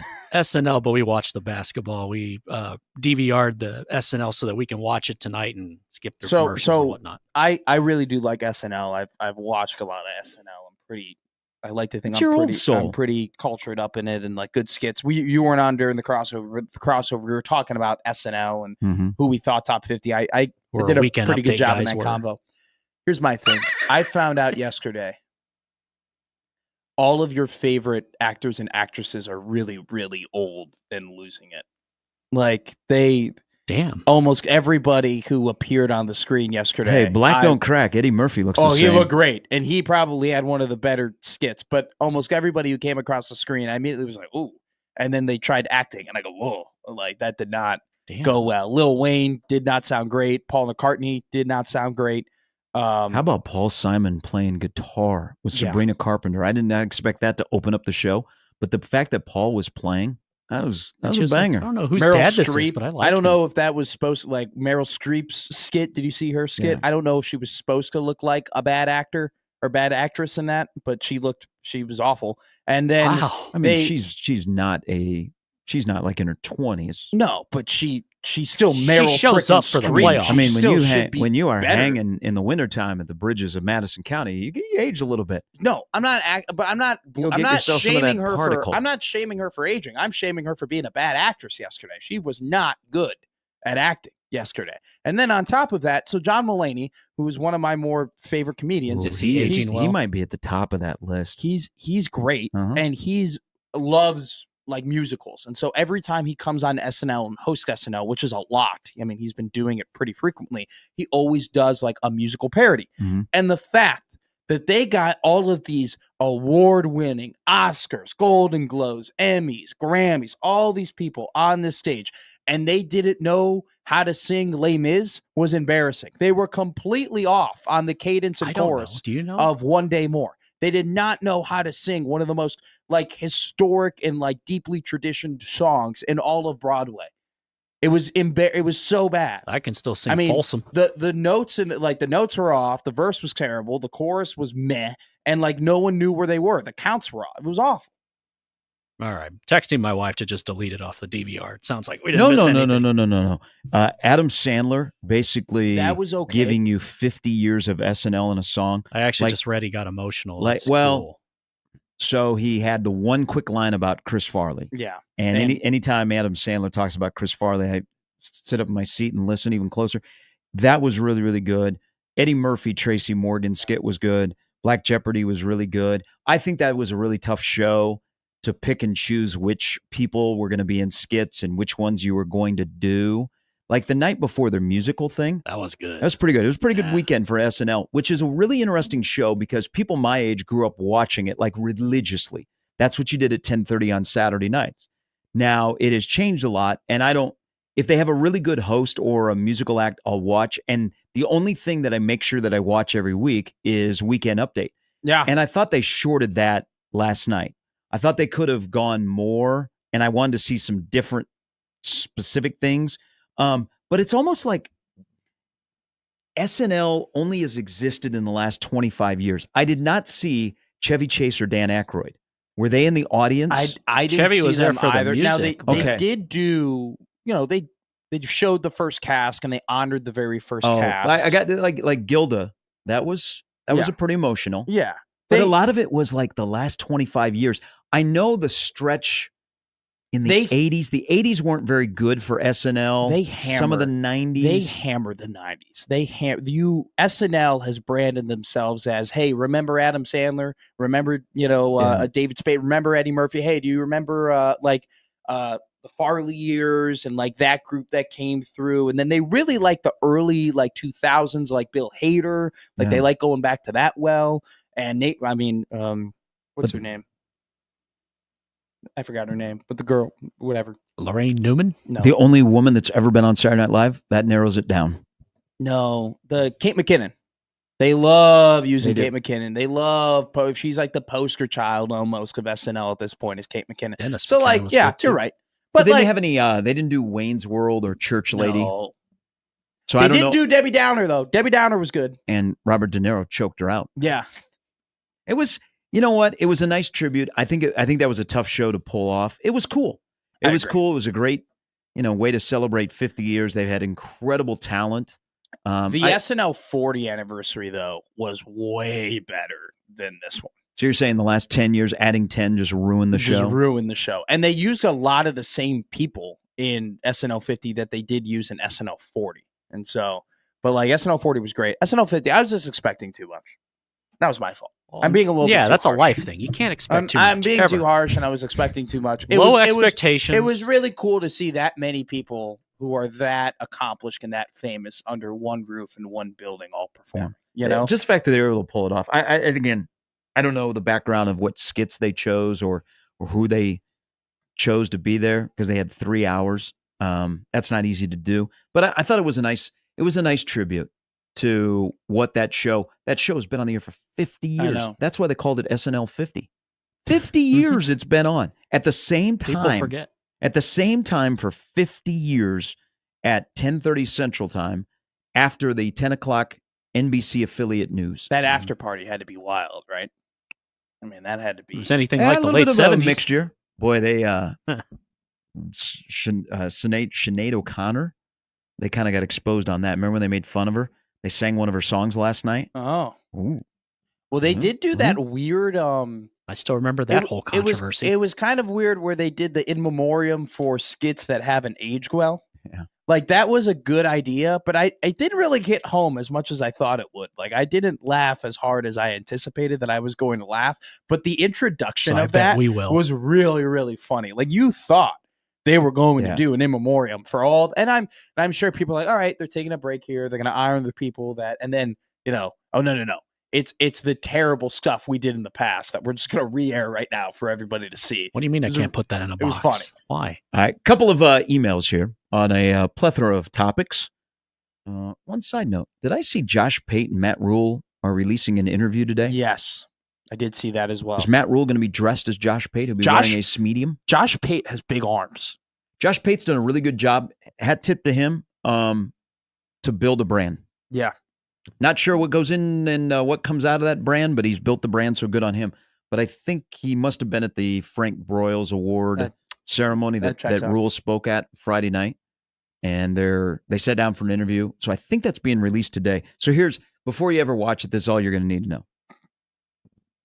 Is that the guy that Josh Pate is interviewing, his dad is a preacher, so we'll come across that. And he'll come across as a guy that carries himself very well, that is a voice of reason, that can also command an audience. That'll be the football coach at Nebraska. I don't know what else they're going to talk about that involves football, but I'm going to tell you that's the nuts and bolts of it. I mean, we are going to watch it because.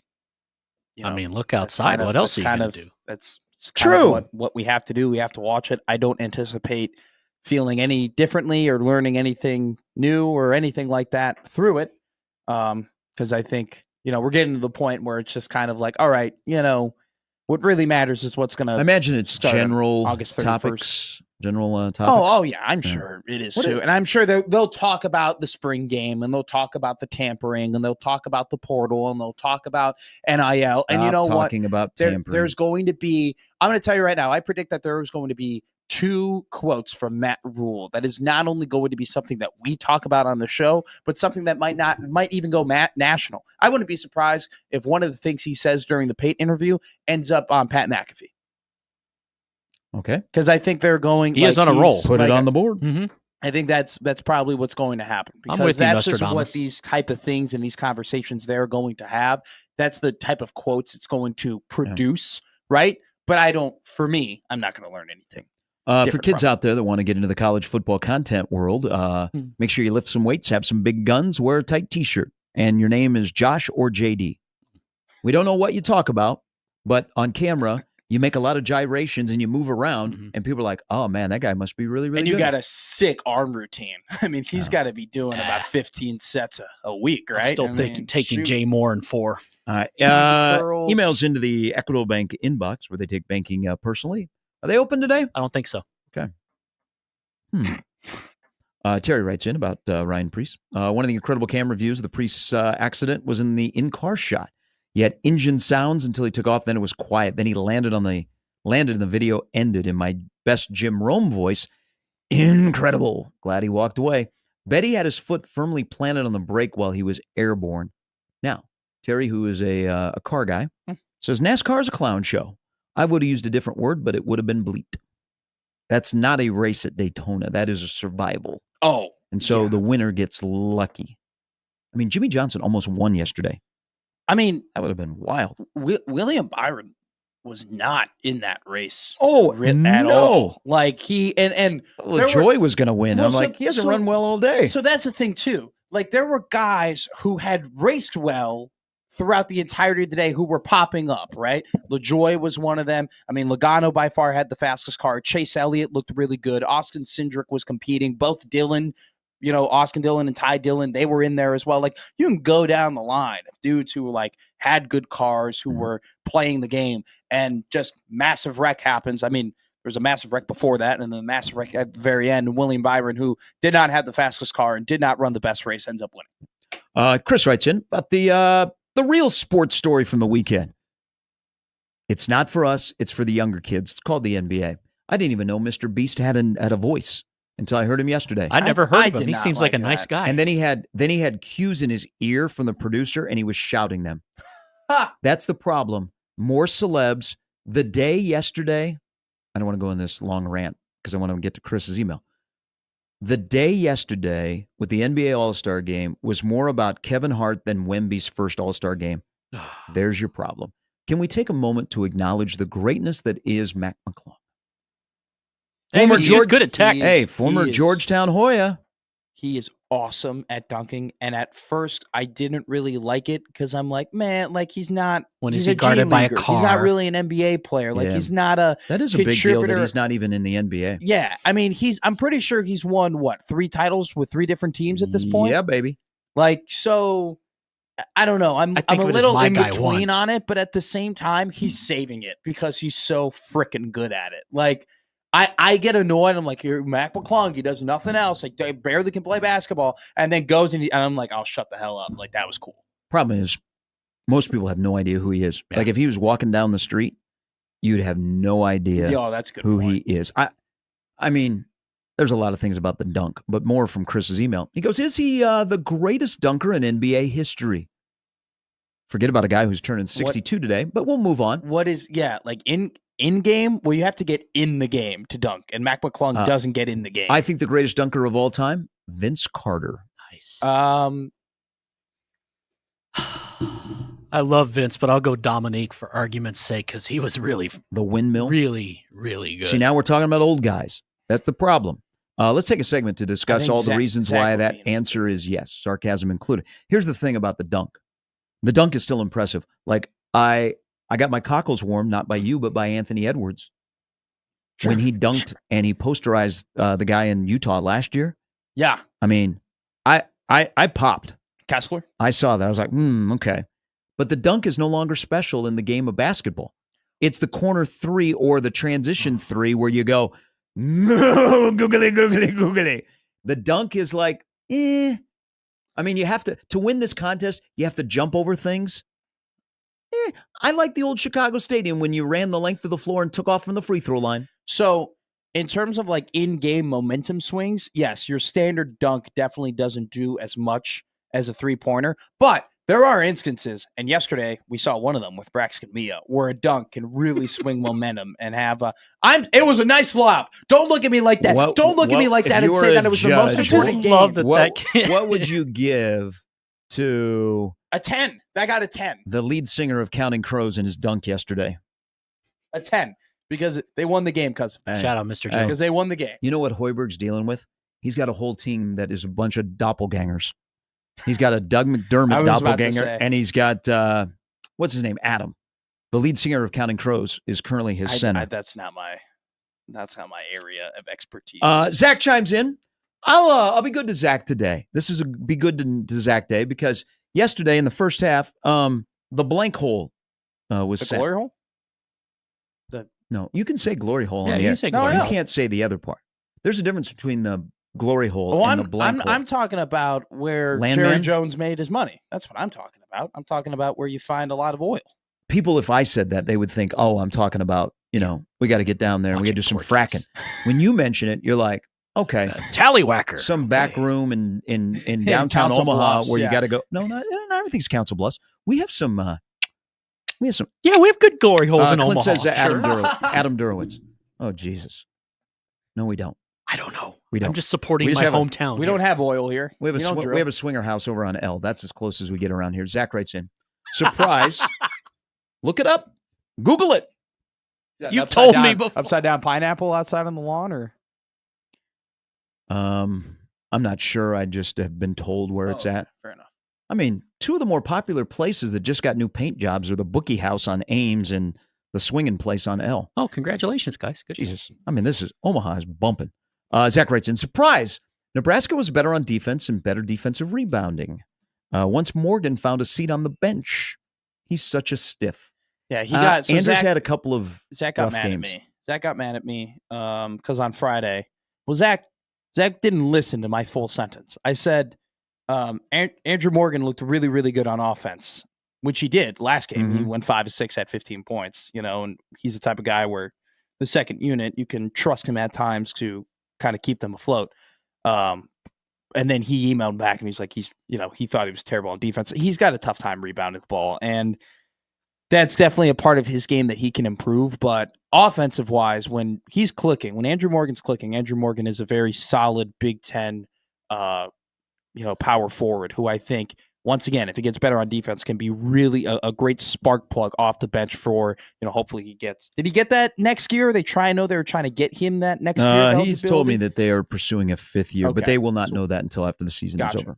They also need to give him the basketball closer to the basket so he does not have to have some footwork. Nebraska basketball would be really, really good if we changed the rules of if they basketball. had a Derek Queen. If they had a bunch of athletic dudes. If they changed the rules of basketball and you played 4-on-4 and you had an all-time offense and an all-time defense and you put Morgan on all-time offense and Mia on all-time defense, they'd be really good if we did that. Joey writes in, Bryce Williams playing 39 minutes, back-to-back games with flu-like symptoms. You'll never hear me question his toughness again. Yesterday was a Fred-type win, getting guys who haven't played in weeks to produce. Mia and the 9 minutes Griffiths gave were huge. Hey, Hoiberg and Asijan, by the way, should have had his butt stapled to the bench in the first half. Yeah. And then in the second half, I'm like, who the hell is that guy? That is the mind-boggling Nebraska basketball this year, is you never know what you're going to get. It's got to be the most frustrating team to coach. Griffiths, Mia and the 9 minutes Griffiths gave were huge. Was good coaching on him and the staff for keeping guys I'm going to disagree ready. with that, but that's fine. Mia was great. Mia was great in the second half. I don't know if the 9 minutes Griffiths gave was necessarily the coup de grace of what happened yesterday. I mean, Jawan Gary was pushing him into rotations and basically forcing him to contest shots because it looked like at times he didn't really know where he was on the floor. But hey. It takes a village for Nebraska basketball to win a game. David writes in about, so people are now sharing me. Thank you, Clint. Adam Durowitz from Counting Crows. Him and Mia look very much alike. This is a name. Should I know Eric Andre? Yeah, he is a very famous comedian. He's super. Okay. That's who David said he is a mixture of. He might be the child of both of those guys. Who did he say? Adam Durowitz from Counting Crows, and then Eric Andre. Eric Andre is a good one for Braxton Mia. He's got a big afro, and he's got like that small facial hair features too. He's like a niche comedian, but like if you're into comedy, like he's very, very popular. That narrows it down. Yeah, it does. Yeah, I only go to shows at Funny Bone when it says on the marquee, niche comedian.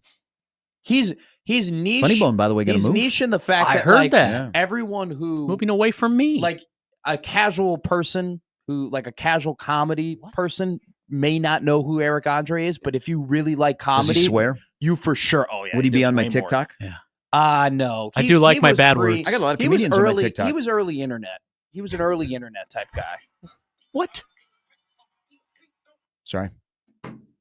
They not were like you us. Just rewatching Kendrick Lamar's halftime performance? Kendrick Lamar is the best thing that's happened to the Chiefs. People aren't talking about the Chiefs anymore. They're just talking about Kendrick Lamar's halftime performance. So Dan goes, he's not niche. Dan, here's what I'm saying. A casual fan, Why are we hollering at our computer? A casual comedy person would not really know who Eric Andre is, but if you're into comedy, he's very popular. Let me look him up. I'm sorry that I did not know this off the top of my head. Oh, yes. Now I know who this is. Yes. Okay. Yeah. Oh, I know who. Yeah. Yeah. Wasn't he at the slam dunk contest the other night? Everyone was, I think. Maybe. I don't know. I think he might have been. Okay. He's funny. He's famous. He's popular. He is. I don't see him as much anymore. Exactly. He's early internet. He's not on the level of famous as like Dave Chappelle. He was the adult, Jimmy. He was the Adult Swim surreal comedy series. There we go. Early Okay. internet. All guy. right. Take me back. Early internet guy. I can eat whatever I want. Can I, before we go to break here, because we had Evan Bland's going to join us for the hour, can I ask a question about something that I think is I don't know if it's real or not, but I keep seeing previews for Friendship.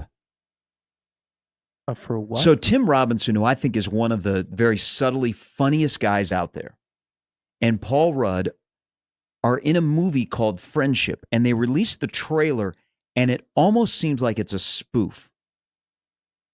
Tim Robinson is really underrated. Have you guys seen this, the trailer? No, I haven't. I'm going to go see this movie if it's real. No, it's a but- friendship. but the Friendship movie. It is coming out.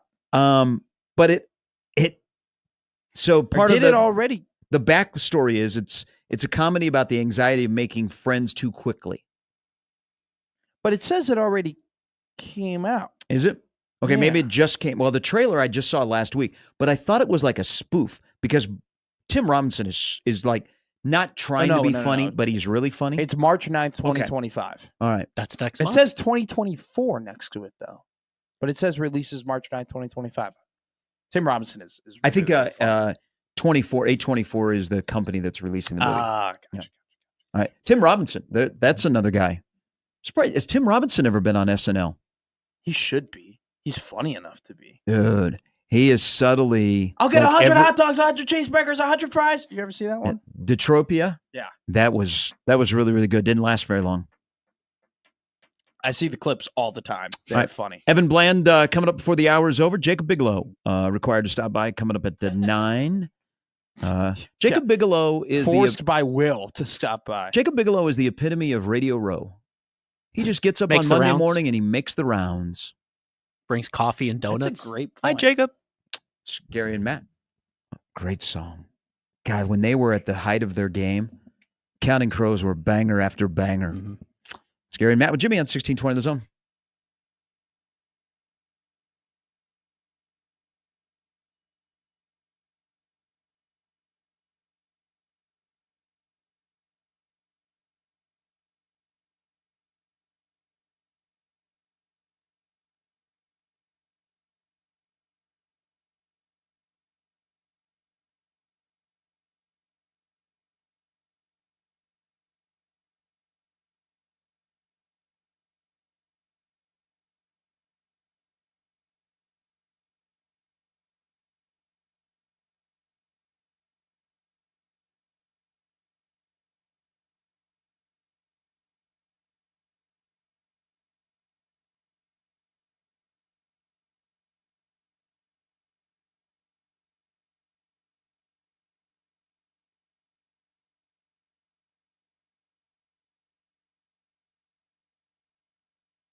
All right, well, it's snowing outside. Opening weekend of college baseball. Evan Bland will touch on Nebraska's 2-1 start.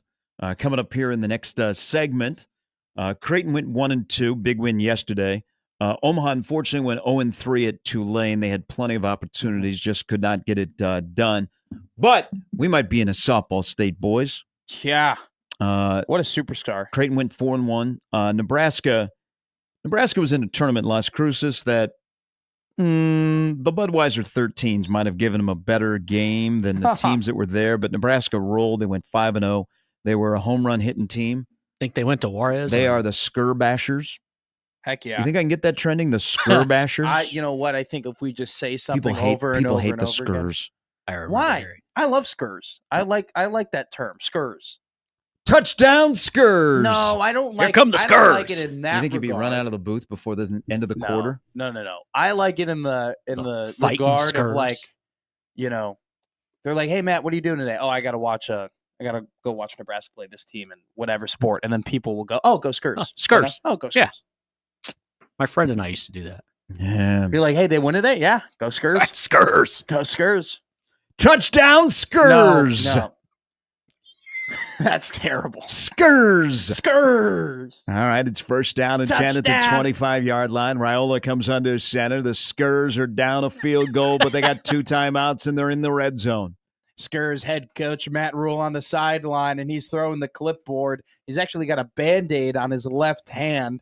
We wonder what happened in the locker room during halftime after Nebraska is currently down 42 points. I think The Skurs are down. I think Hoiberg does it physically. Rule does it vocally. That's how you get your point across. Well, Hoiberg wins a lot more when he does it, whatever it may be. So clearly, maybe Rule should start doing it physically as opposed to just vocally. Second down and 8 at the 19-yard line. The Huskers are in the eye. Dotting the I is Emmett Johnson. Are you purposely changing your voice Raiola right now? turns Or and did hands it mucus off to just- Johnson, and Johnson breaks to the outside to the 14-yard line. He steps out of bounds to the 12. That looks like a first down for the Skurs. I'm making people mad now. But That was good though. It was. no, I'm never. I hate the word. I love the in particularness of your fake call too. Like, God forbid it be a touchdown. It's just an 8-yard run to the 12-yard line. Emmett Johnson on the day, now 12 carries, 47 yards. Remember, he was knocked out of the game back in the second quarter. He got a hit in the thigh, came out, but Emmett Johnson is back in there as the Huskers come over the ball. It's first down and 10 at the 12. They are in field goal range to tie the game, but will Rule go for it? They're in zone here. They're not going to snap this ball. They will not snap. They got to this go ball. into Tony. Tony. The other part of the weekend of softball, can we give some love to Mike Hurd and the Omaha softball program? They went down to my stomping grounds. Dave Darrows, longtime head softball coach at FGCU. He's retiring after this year. Double D and I have drank beers before. And Omaha went down there and beat FGCU twice. They went 5-0 in Fort Myers. They got a sunburn, and they came back with 5 victories. They're 9-1. That's nice. Wow. I don't know how much longer Omaha holds on to Mike Hurd. Think someone comes and grabs him? Yeah, Nebraska, when Rhonda retires. But right now, Mike Hurd is the dude. His program, they are 9-1. They swept the tournament down in Fort Myers. They beat Wisconsin, they beat Seton Hall, and they beat FGCU. You have them stay at the house. Make it easy. I'm right around the corner. I mean, they are beating. Not only did they just beat Wisconsin, they dominated Wisconsin 7-0. That's one heck of a win. They beat Wisconsin softball so bad, Wisconsin dropped baseball, and Barry Alvarez took a swipe at Fickle again. That's how big that victory was. That's how bad that's getting over there. Jeez. All right, Evan Bland of the Omaha World Herald. We'll talk some baseball as Nebraska baseball. Nice 3-gamer. They finish up today against GCU, and I hope the bench is clear.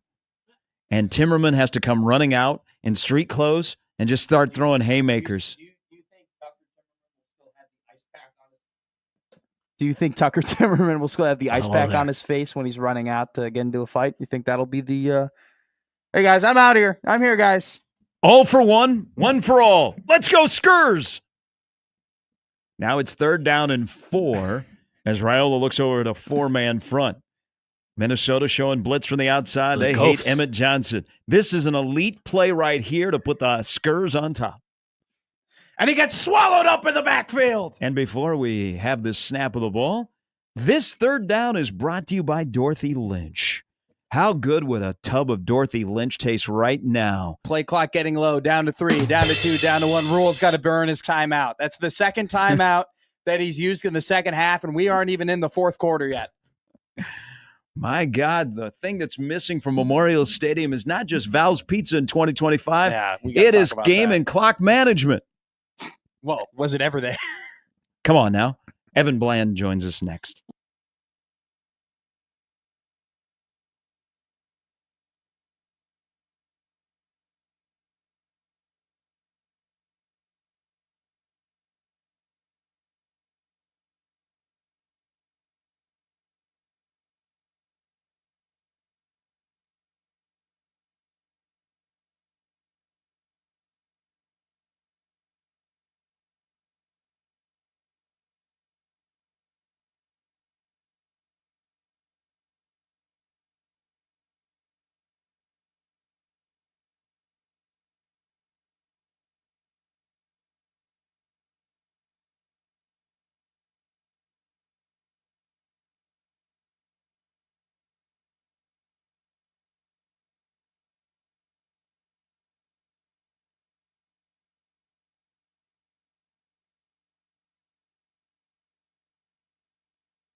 All right, welcome back in, Gary and Matt.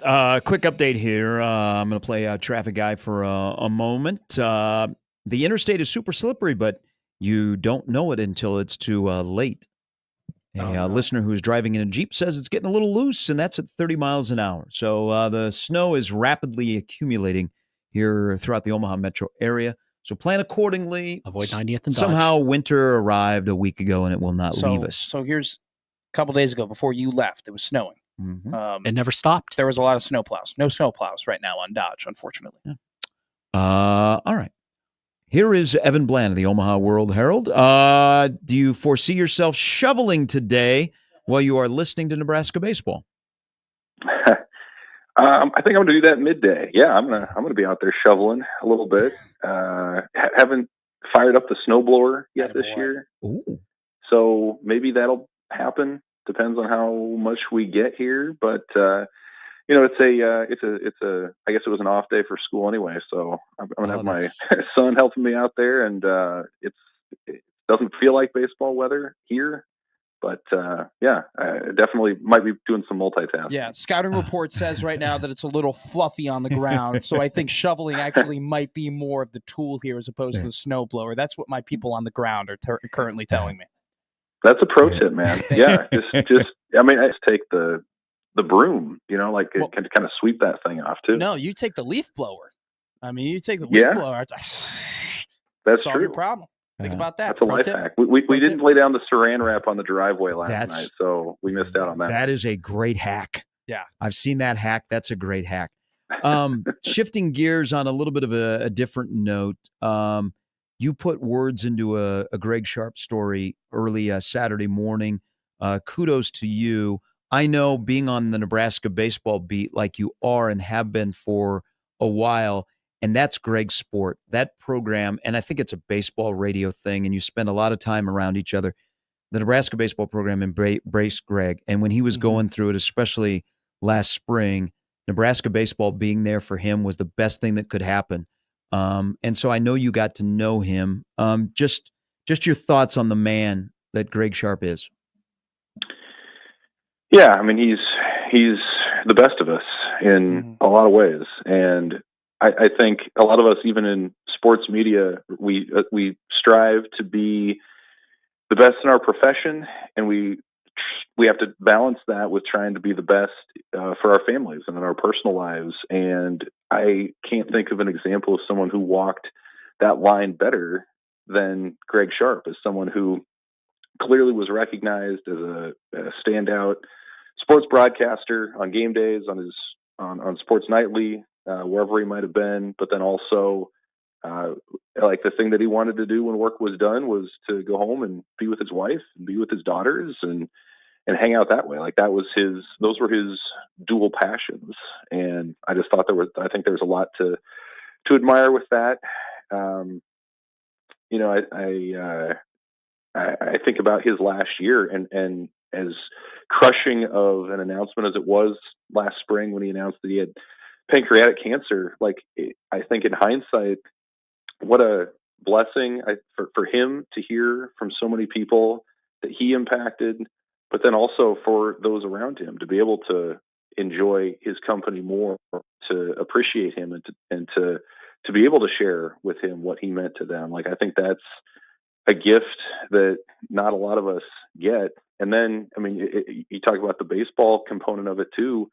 It just felt inevitable that Nebraska was going to win on Saturday night against Vanderbilt. It just did. And, you look at the guy at the plate who drove in 6 runs with an initials of GS, how do you not think maybe something else could be going on there? So, just an amazing life, well lived, somebody who's gone too soon, but I think at the same time, his life is one that's just as much worth celebrating as it is mourning, because of the way that he lived it, the way that he impacted others, and his legacy is going to continue on for a long time. So beautifully well said, and I think it's great to bring up the fact that so fitting they win a massive game against a really, really good Vanderbilt team on the day of his passing. How much do you think, momentum is a real deal? How much do you think that their win against Vanderbilt, an emotional win where they played really, really well, how much do you think that fed into their next game where they absolutely dominated? Yeah, maybe a little bit. And, you think about the opener against Irvine and they just came out flat. And sometimes that happens when you don't practice outside for a week and you get down there and it's just hard to kind of hit the ground running. But the Vandy game to me was not an example of Nebraska playing perfect baseball and things going just right. They played pretty well, but Vanderbilt played well too. And, I thought the the picture of Tucker Timmerman's face afterwards kind of embodied what that game was about. Like, it was two physical lineups trading blows, and thankfully Timmerman was okay after taking that 106-mile-an-hour one-hopper off the face. Jeez. But I think it kind of showed the team, this is what we've been doing all winter. This is what we've seen guys do in the off season and fall ball. And so they came out and just laid it to San Diego State. And I don't think San Diego State's going to be a great team this year necessarily. And they were on their third day of pitching. And so I think you get to the back end of these kind of weekends, and that's where Nebraska's pitching depth is really going to start to show out. Is they're going to have guys that can throw strikes and have stuff, probably more than a lot of their opponents. And so it was impressive. Will Walsh made a strong case for being the Sunday guy when they moved to 3-game weekend series, and the offense looked as good as it has so far. They played error-free. So, that's what the best teams do. They take care of teams that they're better than usually in runaway fashion. And then you hang with the good teams and try to win your share. But encouraging opening weekend for sure. And to do it amid all the emotions that went into it as well. Just a really memorable weekend for Nebraska. How much does this team's ceiling rise if Will Walsh continues to play at this level?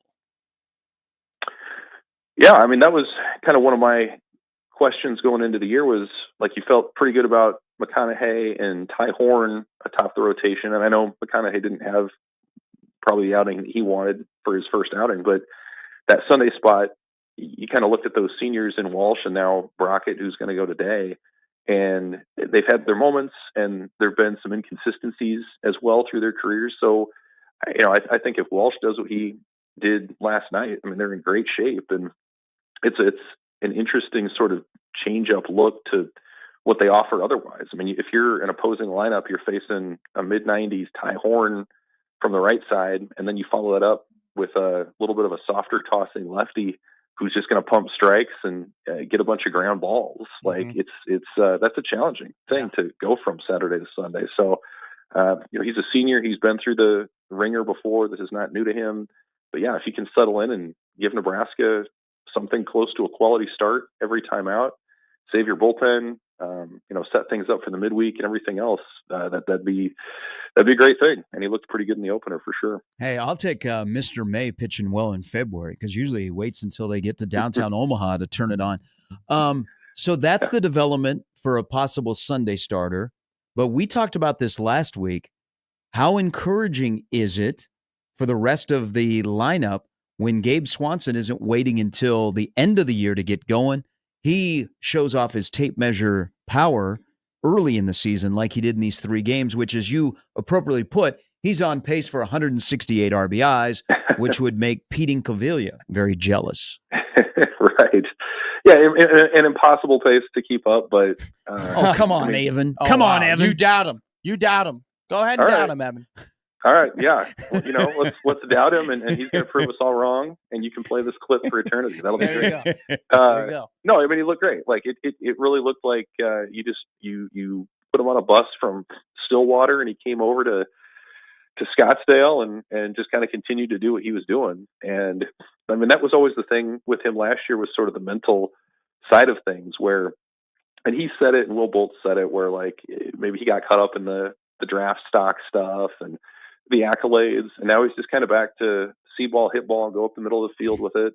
And I mean, he has that big game against Vanderbilt, and just seemed a little bit more relaxed. And the lineup set him up time and again. It seemed like every time he was coming up with somebody on base, and the pitchers were kind of forced to throw strikes at some point, and he took advantage of that. And that was something else we've talked about before, guys, was like, there are so many players in this lineup that can get on base and set the table, but it's going to be those run producers that make the difference of this thing. And I'd put Cale Frost in that group. Maybe Max Butenbach ends up being part of that mix after the first few games that he's had. But I think, Swanson's the guy who's certainly been through it the most for Nebraska. And if he can, maybe not keep up quite the current pace, but be a guy who's going to be a good situational hitter, be a power threat, then that gives a different look to what this lineup can be. It's not going to be just stealing bases and working walks and stringing together singles and doubles. It can be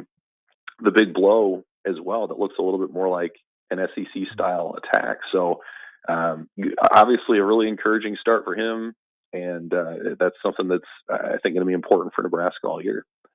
Jackson Brockett on the bump today against GCU. What do you want to see in terms of Brockett's development? He's a guy, 3 seasons here now. He's come out of the bullpen. He's started some games. He's had, over 100 innings pitched in his career. He's had some really high moments, the 9-inning no-hitter, and he's had some other not-so-great moments. Because what's the next step that you want to see Brockett take?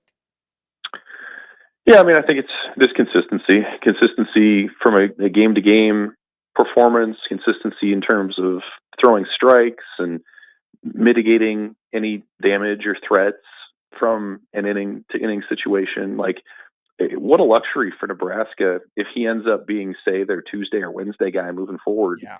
That he's a senior, that he is as talented or is talented enough to be in the weekend rotation. And so, I mean, I don't know what you want to call today's game. Like, it's the end of a 4-game weekend, but it's kind of a midweek game too, in the sense that they've had their 3 starters, and now they're turning to Brockett to see if he can give him some length. Can he go 4, 5, 6 innings? And like, it's no small thing, because they haven't had a midweek guy like that in a few years, where you just felt like, okay, he's going to give you some length. He's going to give you a chance to stay in the game. Like, they've rotated through a bunch of midweek candidates in these last few seasons. So even if that's his job, like, that's going to be hugely important, not just today, but with these midweeks coming up starting next month, when you're talking about building a tournament resume, like, you can't be dropping midweek games at the rate that Nebraska has done the last 2 years. So I'll be curious to see how his stuff plays. I know one of the things that always gives hitters trouble is his release point, like, is really close to the plate. So I'll be curious, what another offseason with Rob Childress has done to improve his command, and maybe he's added a little bit of a different look as well. So I know Grand Canyon, I think, struggled a little bit this weekend. So if Jackson Brockett can come out and give him some length, then I think Nebraska has more pitching depth at this point in the weekend. So you would think it sets up pretty well. Now he's got his chance to go out and make his case. And let's hope he buzzes the tower to remember what happened last year when GCU and Nebraska played at 2:00 today. Let me, you do a great job of covering Nebraska baseball, and you enjoy the baseball beat. And for the longest time, the college baseball information came from Baseball America, and then Kendall and Fitty and Eric came along, and they put together D1 baseball. And so people are talking about college baseball. Saturday night's game is on MLB Network.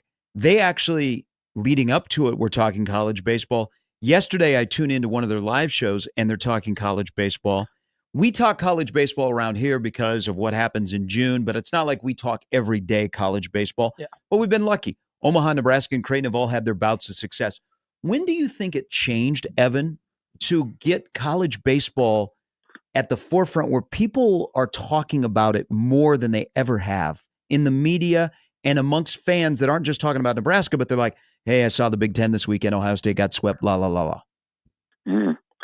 Yeah, I think there are a couple things I'd point to in the last 10 years or so. One would be the sort of the overflow of money in the sports television market coming down into baseball. Like, you think about how contracts for Big Ten, football and other leagues have skyrocketed. Like, at some point in the last 10 years, pre-NIL, a lot of that stuff started to trickle down to baseball facilities and to coaches' salaries.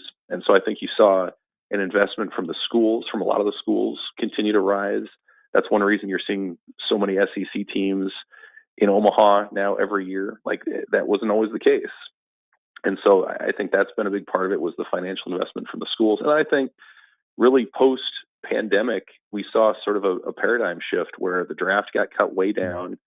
It was halved. And that was, I think, a conscious effort or acknowledgement from Major League Baseball that, like, they didn't need to invest as much in minor league player development because of what the colleges were doing. And so I think that was part of it too, and you're seeing it in the draft. Every year there are more college players being selected than ever before.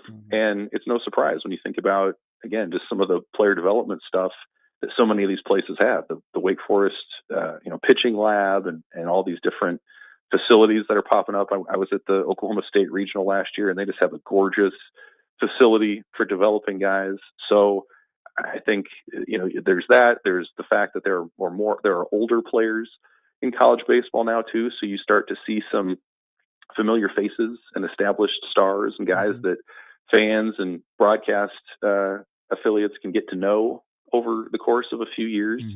And then, streaming options have increased as well, right? Like 10 years ago, there weren't a whole lot of college baseball games on TV. Now you can find streaming options for your team almost all the time. I think every game for Nebraska, if you wanted to watch it in some form or fashion, you could this year. And so that increases awareness too. So I think it's a combination of different things. D1 baseball's obviously done a good job as an ambassador of the sport as well. And it's a cool sport. It's a fun sport. I think it's one fans continue to get behind a little bit more every year. That's fantastic. Evan, appreciate it. Great work this week, and especially on the Greg Sharpe story on Saturday. Thanks for sharing your thoughts as well. Have a great week. Stay warm and enjoy watching baseball from Phoenix in the luxury of your home. Yeah, thanks, guys. We'll see you. That's Evan Bland of the Omaha World Herald. 60 in Arizona or Florida is cold this time of the year. Yeah. This is the thing. Nebraska athletics, Creighton athletics, Omaha athletics. Your baseball and softball team should find a way to play in Arizona because that's where the Nebraska snowbird goes. Sure. Over in Florida, there were very few people that I would meet that were from Nebraska. They would be from maybe Wisconsin, but in Florida, the snowbirds are the East Coasters. Yeah. Arizona, you get the Iowans, you get the Minnesotans. Well, a lot of Minnesotans would come to Fort Myers because of the Twins, but you get the Wisconsins. Like, go to where the snowbirds are. Every time Nebraska is in Arizona, there's this time of the year, softball or baseball, there are a lot of Nebraska fans. 2 separate friends who are from Nebraska, born and raised. Their parents moved to Arizona in the last year. That's where they go. I can understand why. It's days like today where there's no snow plows on Dodge. I haven't seen one in 3 hours. They're coming. It pains me to say this because I'm forever indebted to spring training in the Grapefruit League. Arizona does it better just because of the location. You know what I mean? All right. Jacob Bigalow will join us next. Probably has not shoveled his driveway in a long time. Was in a secured building. You know what? If I wouldn't tell people if I won the lottery, but one of the signs would be having a heated driveway. That'd be one of the signs. That'd be bougie, man. That'd be badass. Why would you live somewhere where you boss. need that? Be badass. You know what? This makes it tough. This makes us tougher. You know what? We're down 20 against Northwestern because we live in this climate where we know that the impending doom of December, January, and February is here because we get rewarded in March. This is why we live here. This is why when you're down 20, you don't flinch. That's like why. Bud Grant right there. Fred went into the locker room and said, "Everybody, pick up a shovel." I don't think he shovels his driveway at Firethorn, but that's okay. Biggs is next on 1620 The Zone.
Quick update.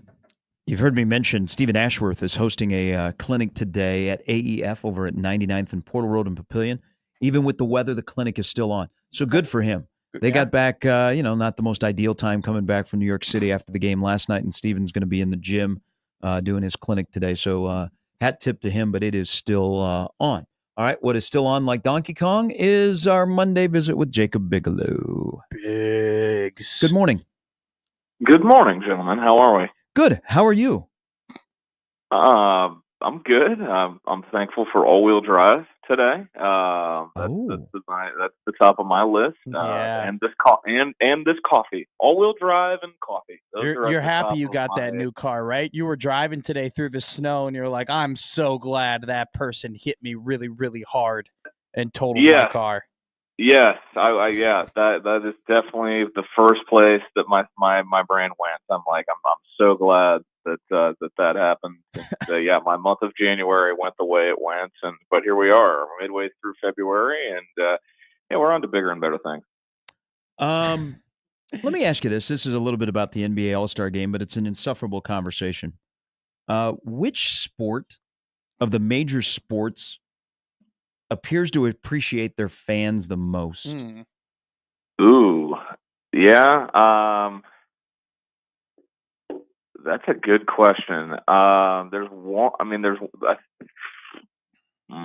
I think it might be after what happened. Well, after what happened over the weekend, the NHL might be moving toward the top. But fans.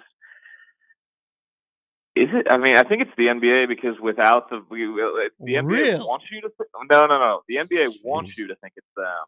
The NBA wants you to think it's them. Sure. But my answer, I guess I'll go baseball. Like I don't. I mean, it is an insufferable conversation because thinking about all the leagues, and I thought you were going to ask what league does its All-Star game the best, but no. Somebody else asked you that. Yeah, fans, it might be, I guess it's baseball, but no, the NBA wants you to think it's them, but it's definitely not after the events that took place over the weekend in the Bay. With everything that is going on in college and pro sports, and they have the biggest advantage because they only play 17 games, and they have the longest offseason, so there's a buildup. Isn't the NFL, aren't they the only sport that do it the right way in terms of the fans? Because it's tough to commit to 81, 82 games or 162, where essentially we have 17 Sundays of football with our favorite team, and it makes it a lot easier. And I think there's a reason why the NFL is king, and that's a big one. Yeah, that's a fair point. Yeah, I don't know why the NFL, people are probably yelling at their radios, especially the football sickos who have been crying about how much they miss football. We're like, where's the NFL? And I forgot about the NFL. Gone a week. That's on me. Yeah, we can take a little time. I think the where's the NFL conversation comes in around like after the College World Series in June, where you're like, oh, it's just baseball. Like we are just doing baseball. I think that's the appropriate time to say that. Yeah, that's fair. I mean, I guess that tells you, my feelings toward football in general as well, that I just completely forgot about it. So how would you fare? How do you think you would fare if you took a baseball going 106 miles an hour right to your face? How do you think you would do? You woke up choosing violence. I'm asking a question. I'd probably be dead. I mean, that would probably kill me. I've got very weak plastic glasses. Those are my only protection on the front of my face. So it would probably knock me out. I mean, I'd probably be either knocked out or I may not wake up. And I've got this big ass head. There's not much going on inside of it, as I evidence every Monday when I talk to you guys. But sure. I don't think I'd fare well if I took a 106 mile an hour baseball to the dome. It wouldn't be good for me. Can we talk about your self-confidence? Because I feel like it's over the top. What's over the top? I'm being sarcastic. Yeah, you got to put on a sweater and brighten up, and just be like, you're you, Just every day I want you to wake up in the morning. Everyone likes me. I want you to walk to the bathroom and I want you to do a Matt Nagy and just say, be you. Yeah, that's exactly who I want to emulate. Matt Nagy. Just don't get fired from your job today. No, just don't. 17-9, 7-8 in the Big Ten. The net is 46. The Q1 wins are 6. What's the most puzzling aspect of Nebraska basketball with 5 to go in the regular season? I don't know if I can say there's one thing because it's all so damn weird. Just when I think that they've played the weirdest game of their season, they find a way to one up themselves. Like, and there's always something new. There's always something. There's all a new what the hell. Like, I mean, to win a game where the other team took 27 more shots than you and out rebounded you by 19 is wild. I mean, I'm not like, I mean, I watched every second of that game. I wasn't just looking at the box score, but I mean, that box score that's one of the more WTF box scores I've ever seen in my entire life. I mean, Northwestern had 2 guys in Martinelli and Berry. I mean, those 2 guys combined took 43 shots. Nebraska as a team took 45. There's so much that, I mean, and obviously it's a credit to Nebraska for being able to fight back from, being down 20 and, Fred cutting his hand on the whiteboard and all of that. But I mean, if I'm Chris Collins, I don't know if Chris Collins slept last night. No. I mean, that level of implosion, self-destruction on your home court, and even just the extra punch of, the stat that went around that, the largest, Big Ten road game comeback in 7 years, and the last one that happened also happened against Northwestern at Welsh Ryan Arena. Yeah, so I mean, it just was like, yeah, if I'm Chris Collins, I don't know if I slept a lick, but this entire season for Nebraska is a conundrum. It's beyond puzzling. And here they are, and I think they win 2 more, and I think they're in the NCAA tournament. Hey, haven't they trailed at halftime 4 straight games? They have. That was the 4th game in a row that they were trailing at the break. Shout out the Big Ten with the laziest graphic of all time with their dads coached the Bulls with Sam Hoiberg and Chris Collins. A lot of real thought went into making that one. You think that was in the plan for the first half? I don't think they expected to use that for first half fodder. I think that was definitely they were getting into their blowout content folder a little earlier than they thought. My thing is that, Chris Collins and Sam Hoiberg have played each other 3 times. I'm just shocked it took them the 3rd time to do the graphic. But here's my question for you. Are you shocked that Fred broke a clipboard in the locker room, or are you more shocked that it took him 25 games to break a clipboard in the locker room with how just frustrating this team is to not only watch, but just coach, it seems like? Yeah, I don't.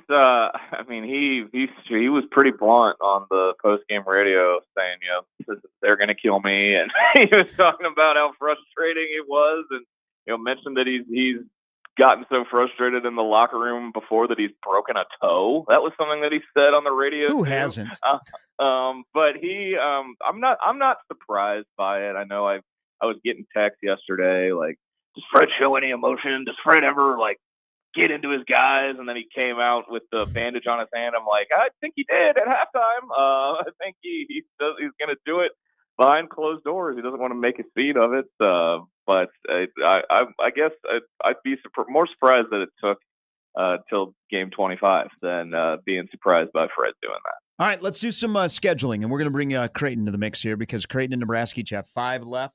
Omaha, by the way, has 3. But let's do Creighton first. So final 5. Now, St. John's has still got a difficult finish. And if you heard the earlier segment, St. John's befuddles me, but St. John's is perfect in the bad Big East this year. Creighton's record in the last 5. What is the ceiling? Because they're home for Georgetown, which Sorber got injured, who's going to be the freshman of the year in the Big East.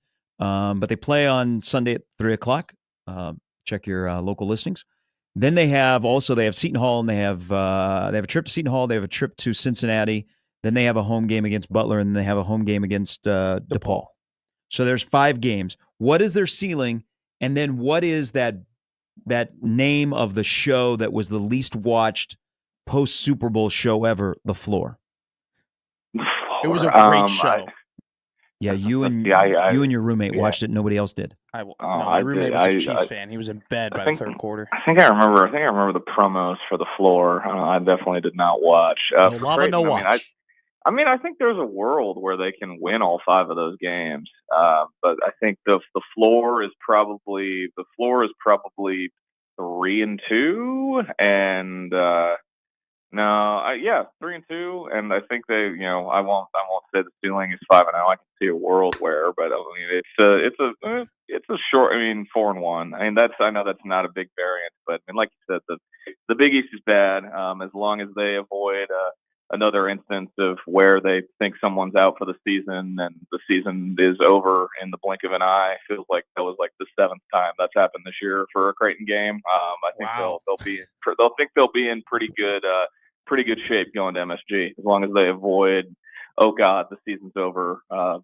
Scare. During one of those tell me how you really feel. Little subtle jab there. You turn to your partner in the cubicle that is Creighton fan. That'll be a good conversation. Yeah. I think 4-1 and 4-1.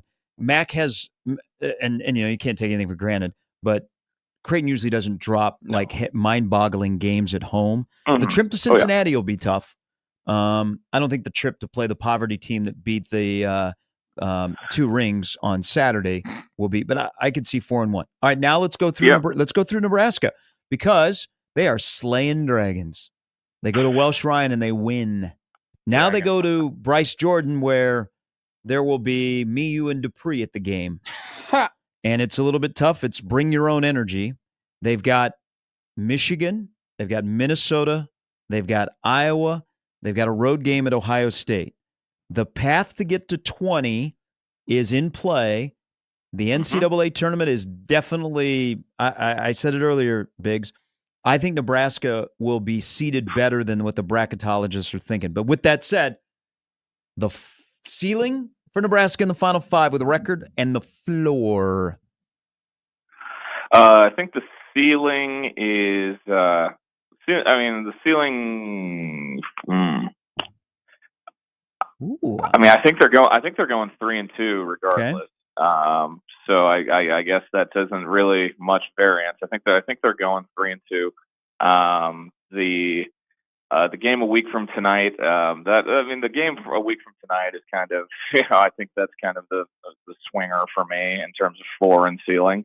But I think they're 3-2. 3-2. I kind of think. I think they're. I don't think there's a world where they win out. I don't think there's.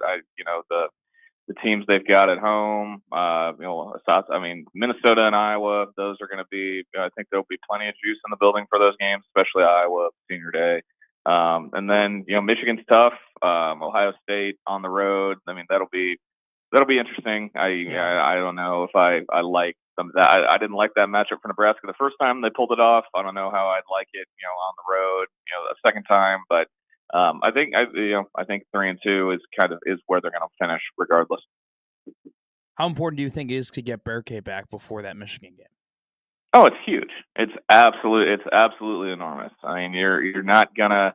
I think he's their most consistent rebounder. I think I think that's obviously going to be paramount against 2 7-footers. I don't know what the rebounding differential would have been with him in the lineup yesterday. I don't know if it would have been 19 for sure. But obviously Braxton Mia played his best game as a Husker yesterday, season highs and in quite a few things, including minutes, I believe. But they're going to need all hands on deck. With Michigan coming to town a week from tonight. I've been making this joke all year. Like if 90s NBA guy who's like basketball used to be tougher. They used to beat the hell out of each other. Like that game's going to look like. Did.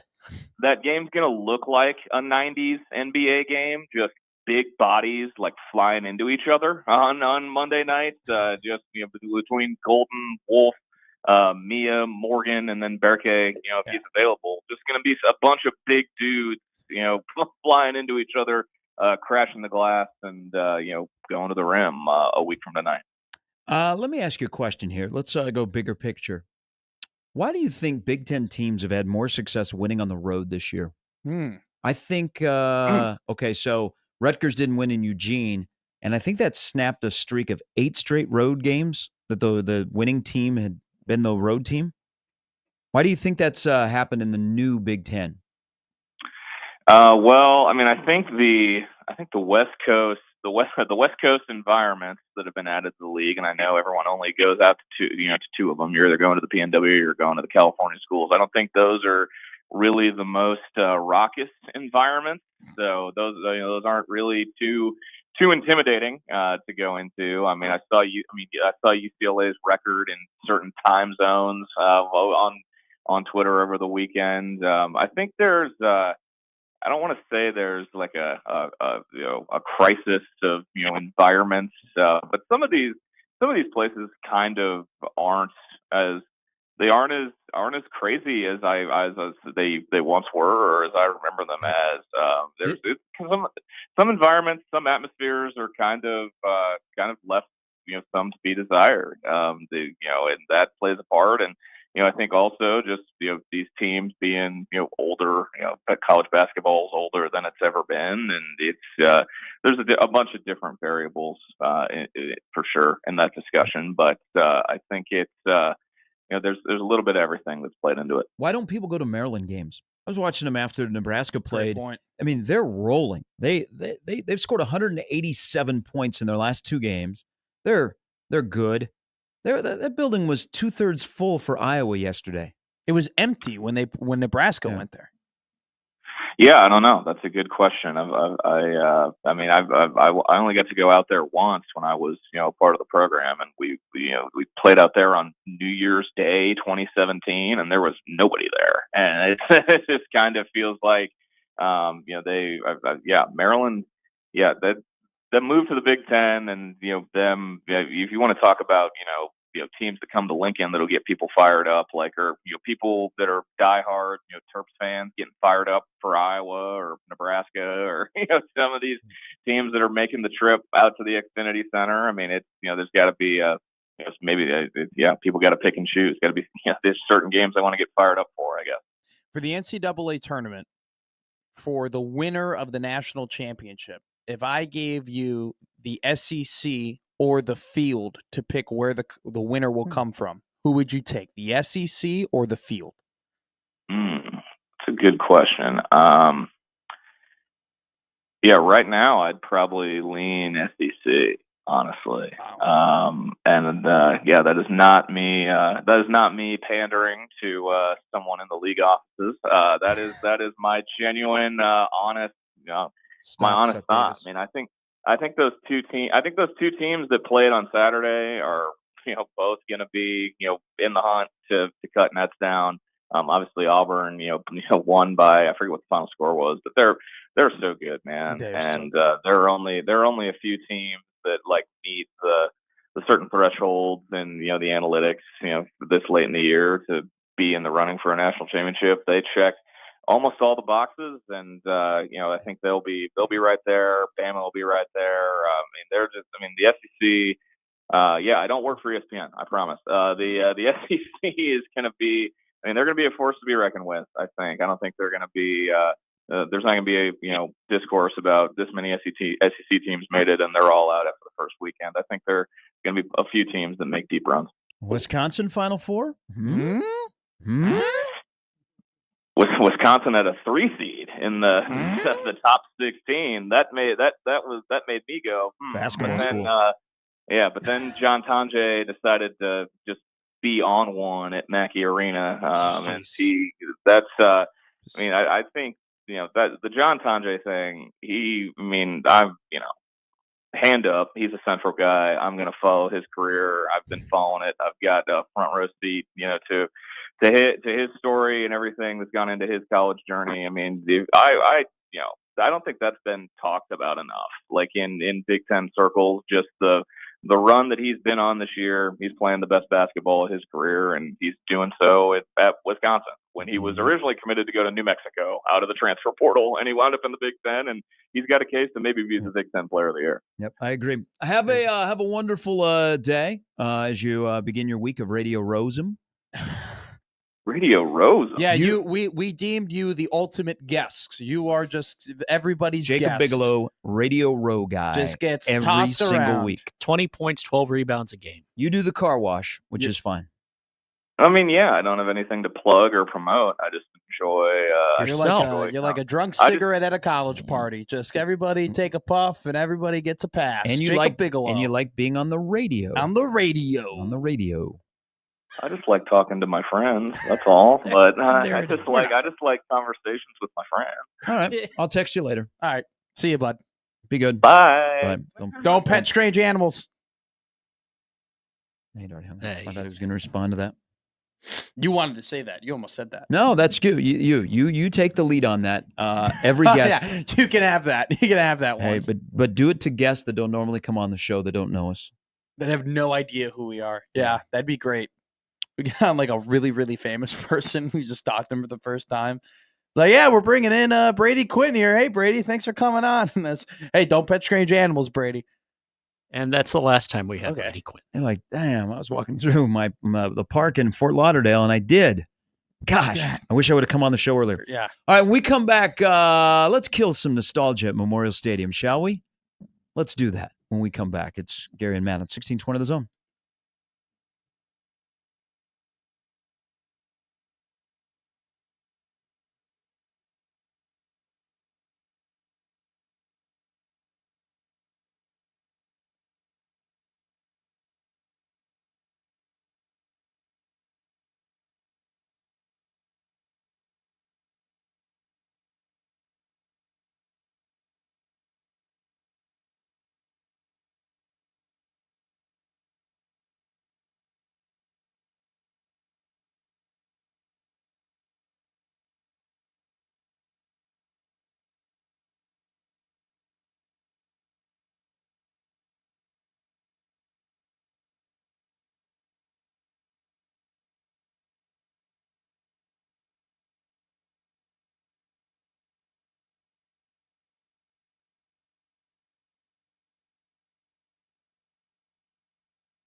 Hey, by the way, welcome to Tyson Terry Week for all that. Celebrate? Yes.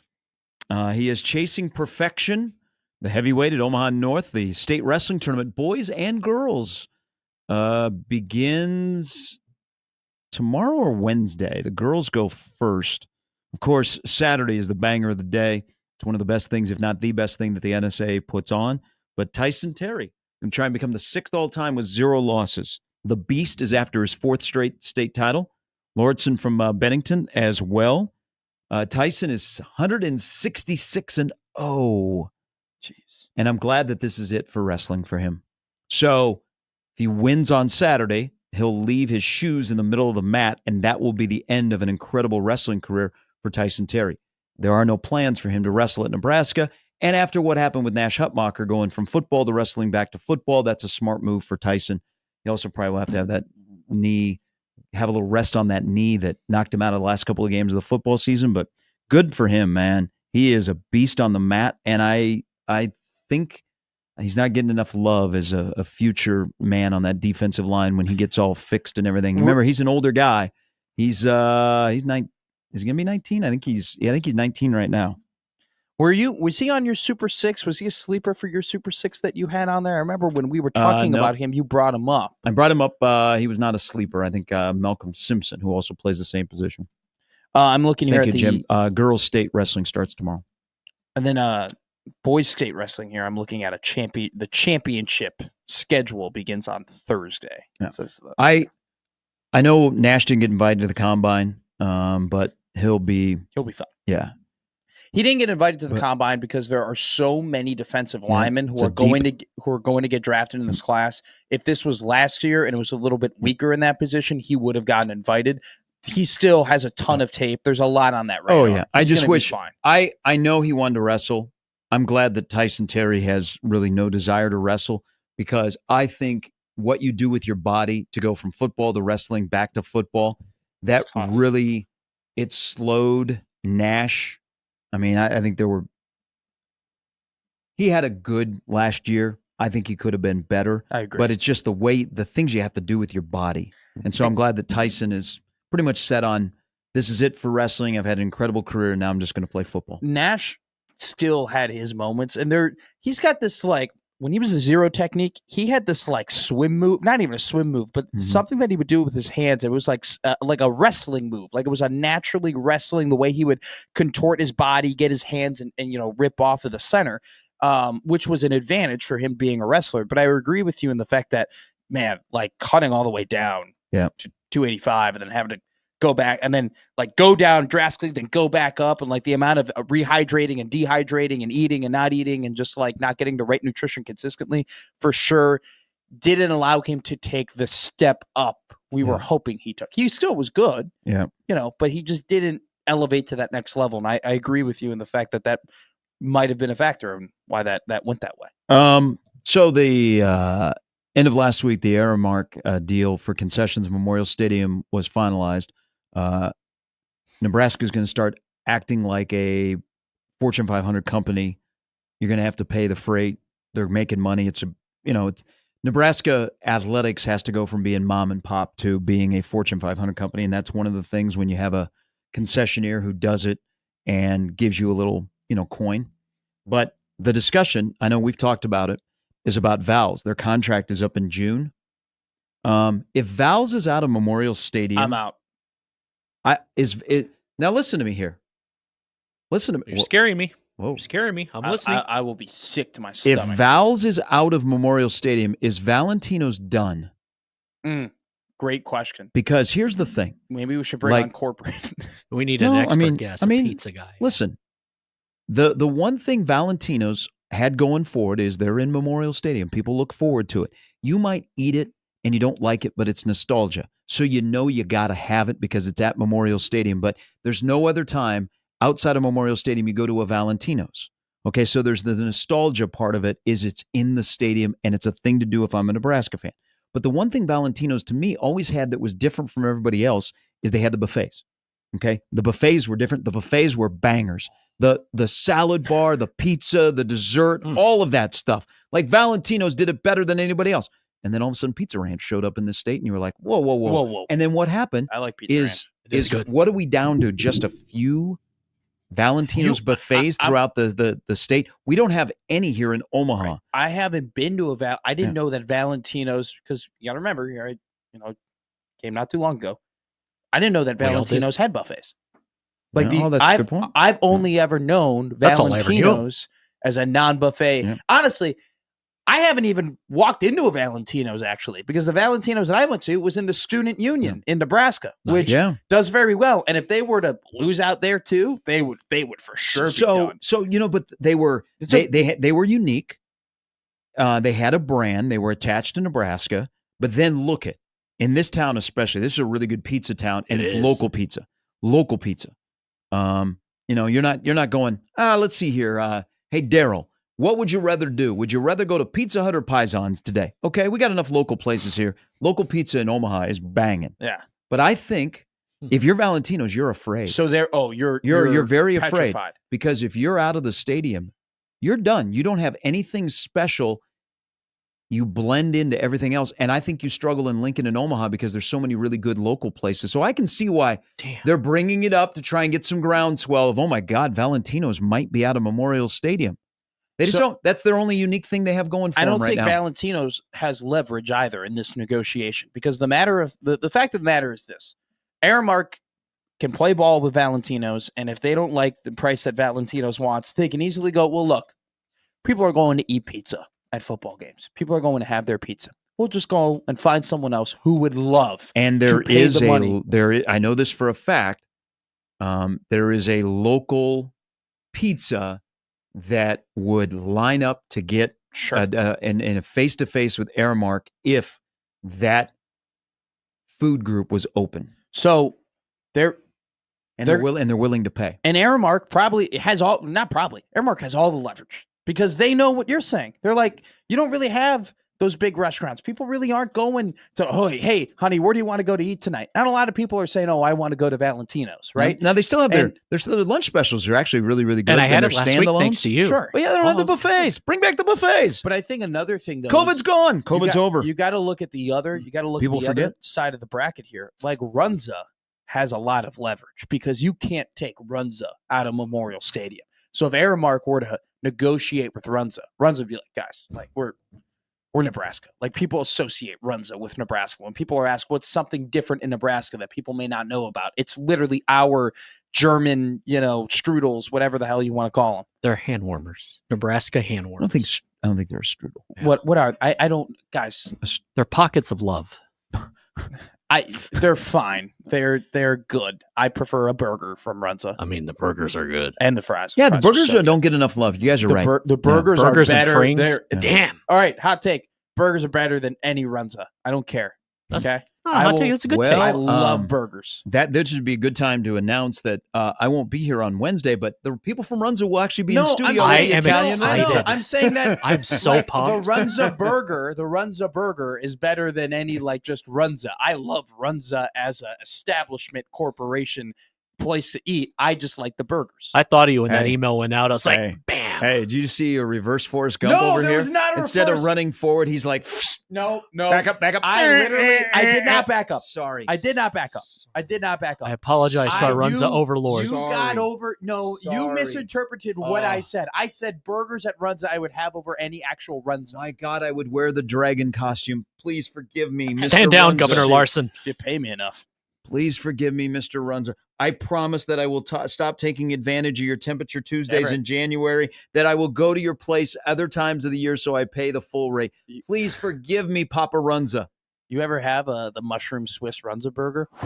No, the cheeseburger's pretty good, but I'll stay away from that. See, someone in the comments says hot take Runza burgers are too small. I low-key kind of agree, but they're delicious. I got a Whopper Jr. for $11. I'm still pissed about a Whopper Jr. for $11? Yeah, and fries. Serves you right. Damn. Did you get the Justin Tucker ending with that? Good Lord. Jeez. $11. He was holding on to that one, Sharpe. He was holding on to that one. We don't have time to discuss this, but that thing's a fiasco. Hey, pervs out there. We need to give the same attention to Justin Tucker that we did to Sean Watson. I agree. Couldn't agree more. Mm. All right. And I don't understand this with athletes. Okay. I'm not an athlete. And I don't like to be touched a lot. So Just from time to time. No, You I tried to don't- high five him, and he was dude, like, "No, dude, I don't like to be. No, you're not. No, I don't want unless we're exchanging something, man. I don't want to be touched by you. Okay. Sure. Okay. I just don't. You're not a germaphobe, but you are a cleanly. No, human I just don't being. like You are a cleanly guy. You're Yeah, a cleanly guy. yeah. You were talking about how you met someone and you did the fist pump. Yes. You're a cleanly human. If you're an athlete, Mhm. why are you shopping around to have Right. somebody doing a little tug on the old mug? Okay. You know what? You're an athlete. People know who you are. That's why you go to only team whatever. Okay. And don't be shopping. Don't be shopping. But I'm really surprised, and maybe the Ravens are waiting for the Ray Rice video type thing to come out, that this has not gotten more attention. Because if we're going to treat Deshaun Watson like we did, Mhm. we need to look at Mr. Tucker. Because this is starting to go down the same path. At the end of the day, though, I mean, this is where we get into the conversation about, Deshaun Watson was a quarterback, a very prominent quarterback at the top of his game, and a lot of people love to hate on, or not hate on you, but like they give you the proper punishment. You're at the very, very top, and he deserved that proper punishment. He deserved all that hate, and he deserved to get what he got. Justin Tucker, unfortunately, we are in the spot where people are like, well, it's a kicker, which is BS, but that's how people act. It's like, oh, this guy's just a kicker. Kickers are football players. I know. No, I'm not disagreeing. But do you guys think he should absolutely get he had one of his, the hate? he's a Hall of Fame kicker now. He is. Do you think Yes. all of the stuff that was going on led to his bad year? Because you remember, all of a sudden, he was automatic from 50 plus. Yeah. And then he started to miss and miss and miss. And then it wasn't just 50 plus yards. It was one of his kicks. worst seasons that this was going on, and this affected his ability to do his job. I'm curious. So I think that definitely could be a factor. Another thing, though, is there were some tweets that resurfaced from 2021 on Twitter. Oh, you got to clean your cookies, man. Yeah. What? Were those fake? I don't know. No, it's just good advice. I think- Clean I your think- cookies. I don't know. I've been told everything's on the internet is real. No, there were tweets and multiple tweets in 2021 from different accounts who were tweeting about how they had heard rumors that this was a thing, that Justin Tucker was canceled. I wonder how long maybe the Ravens might have known that this may have been a thing, that this may be incidents happening. Yeah, That, this is not hey, gonna be Justin good. goes outside of the facility to go and get his body work done. Hey, you don't think if Justin Tucker, a well-known guy in the Baltimore area, he's not just any other kicker. He is the kicker. When he's been an establishment of that team, which is an establishment of that city, people know who Justin Tucker is. You don't think if that were to happen, you're right. someone would contact Baltimore Ravens and say, hey, by the way, there's a bad situation here with your kicker. You're right. And the Deshaun Watson stuff had already gone on. So I'm sure there's a league-wide memo and a team memo. Yes. You know what? If you need this kind of treatment, let us as a team help you find somebody. I don't understand. Not like you're on Expedia trying to, shop around. For the life of me, there's not for 1 second that I think the Baltimore Ravens should be shocked or appalled or just, oh my God, we can't believe this was going on. You monitor the guy. The guy's an important part of your team. Everyone knows him. He's been isn't he the longest standing member of this roster right now? I mean, he's been. So they'll be drafting a kicker this year. That'd be interesting to see. Quick note: I told you earlier, the show that you begged me to watch after the Super Bowl. The Floor? Yeah, it's great. Least watched Super Bowl lead-in ever. I believe it. It was no wonder years. We had the excuse me, highest rated app. We had halftime show. United States, Panama, Mexico, Canada, Haiti, Jamaica, Peru. I feel like I'm becoming Steve Carell from. Just yell. Oh hell no, but I'm Cal. So we had the most watched Super Bowl and the halftime, and the least watched Super Bowl lead out ever. The Floor. I do not care. There are just some things that I like, and I don't care what the objective opinion on it is. You can tell me all you want that it sucks. I like The Floor. Tell me what's so good about it. I'm asking honestly because I want to know. You're sitting there, and it's like, all right, your category is astronauts, your category is space, and they show the thing, and you're like, and you play along, and they make it easy enough for you to be like, oh, I would have done well, or oh, I would have done terribly, and I like that. That's called Jeopardy. I like an interactive I played watch Pop Culture Jeopardy for the first time this week, and I killed at it. It was awesome. Well, I can't, after your description of the floor, I can't believe I haven't watched it. I mean, it sounds like it's right in my wheelhouse. It's something unique. Never had it before. Skipping the crossover. You got to get home quickly. When does it air? I have no clue. It's just that one show, and that was it. Yeah. It's come on 3 times, and I'm like, every time that it's come on, and I've seen it, I've kept it on because I'm like, I enjoy this. I'm not hunting the floor. Also, too, it was the least Super Bowl watched. It was the least watched Super Bowl lead out because all the Kansas City fans had stopped watching that game way before the end of it. I mean, even the big event in 1977 did better than the floor. Grey's Anatomy, Undercover Boss, Last Precinct, 60 Minutes, Survivor. Said the Wonder Years. Yeah. Survivor had Voice. a lead out? Third Rock from the Sun. Oh, yeah. Really? Survivor's 3rd season, Rain Man? I think so. No, not the 3rd season. No, because they started in 2000. It was the no, it was their it was their 2nd season, the Australian Outback. Okay. Is with this show. Okay. It was after the Super Bowl in 2001. Yeah, which was also a bad Survivor game. Guy? No, but he knows just everything. I've worked in weird- broadcasting, so weird I guess you could facts. say I've survived. Yeah. Fair enough. Yeah. Boston Rob. We'll take a quick break. We'll come I back. gotta watch this. I know we wanted to get into Four Nations. I don't think we're going to have enough time to have a really good conversation. But you know what? Wow, Ask for look one at thing. Pouty over there. He just got really upset. I asked for One one kid thing. put him in the corner. They just added to your mountain. You should be happy. They're playing tomorrow, or playing today at 11 a.m. and 7. So we'll have a discussion about it. Good day to watch hockey. It's always a great day to watch hockey, Jimmy Chavez. It is. Better for the sport, not the NHL. People on the stream are saying that's your best look. If you could go back in the corner and turn around. We'll put a wrap on this Monday edition on Dunce President's Day, McMaster. where it has been snowing the entire 4 hours. Them some inches out there, boys. He looks like he's taking a pee. Yeah, it's It looks like the guy who in very the second quarter is like, oh, he had a lot. very I just want X-rated. to talk about hockey, man. Boo! I want to talk about hockey. Boo! Not about the game. It's Boo. not about the game. I think a lot of people learned "O Canada" before they learned our own anthem. Could you even hear our own anthem in the? You know what? Let's be better than that, people. Please Let's be better than yeah, that. no, shut up. Hey, That's real true. they booed Michelle Kwan. About ready to come through the TV. You don't mess with Michelle Kwan. You don't mess with. But I saw George St. Pierre. God, I love that man. But I was so heartbroken to see. By him the in his way, Canadian. Michelle Kwan, graduate of a Summit League school. That's a good trivia question for you. Kansas City. Nice guess. What do you think? Let's see. He Michelle knows. Kwan. Michelle Kwan. I don't. This is why I'll this tell is you fun. when we come back. Okay. There you go. On 1620 The Zone.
All right, good show, everybody, here on a President's Day. Hopefully you are safe. The traffic around Omaha sucks.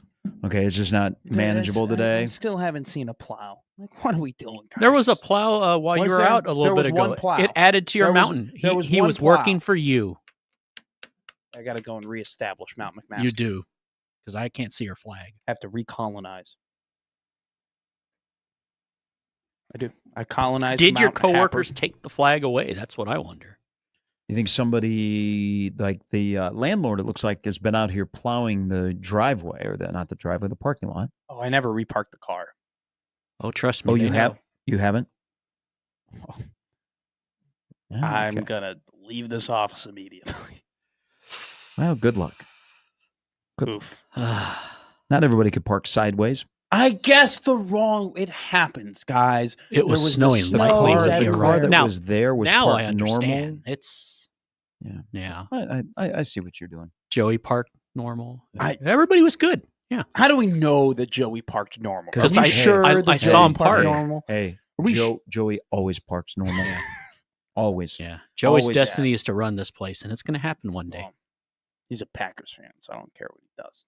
Win. I don't follow him. I like No, he lost. He's 0-2. I He's like 0 sports pettiness. So 0-2 in 2025. The Green Bay Packers are. Do you know who's 1-0? This guy, right here, 1-0. 0-1 in parking, 1-0 in football. Well, everybody right now is 0-0. That's a good Yeah. point. I like that. We I don't- like that. No, nobody needs to talk about the 24 season. It's already over, Philadelphia Eagle fan. Yeah, Okay, the season is already your Super Bowl they doesn't even had matter their anymore. parade. Hey, If we're on you're- the 20. You're in the past. You're Hey. stuck in the past. You're Hey. still celebrating your Super Bowl win, Yeah. Philadelphia. 24-hour rule. Wow, you losers. Just I wouldn't go that hey, far, hey, but close, you know, I mean, hey, Philly, close the yearbook, Philly. Close it. It's over. Your glory days are done. It's already next season. you had your parade. All right, the parade is over. All right, It's now go over. back to work. Yeah. And, Well, I again, think the funny thing is going back to work will be cleaning up the mess that they made for a lot of those people in Philly. by the way, how were the TV stations there not prepared with a delay for the F-bombs? I mean, there were kids What do they dropping think? them 2 Think, weeks oh, early. these guys are going to be these guys are going to be clean. They're going to be wholesome. Oh, these guys are going these to be guys are yeah. hammered. How about Yeah. the hometown?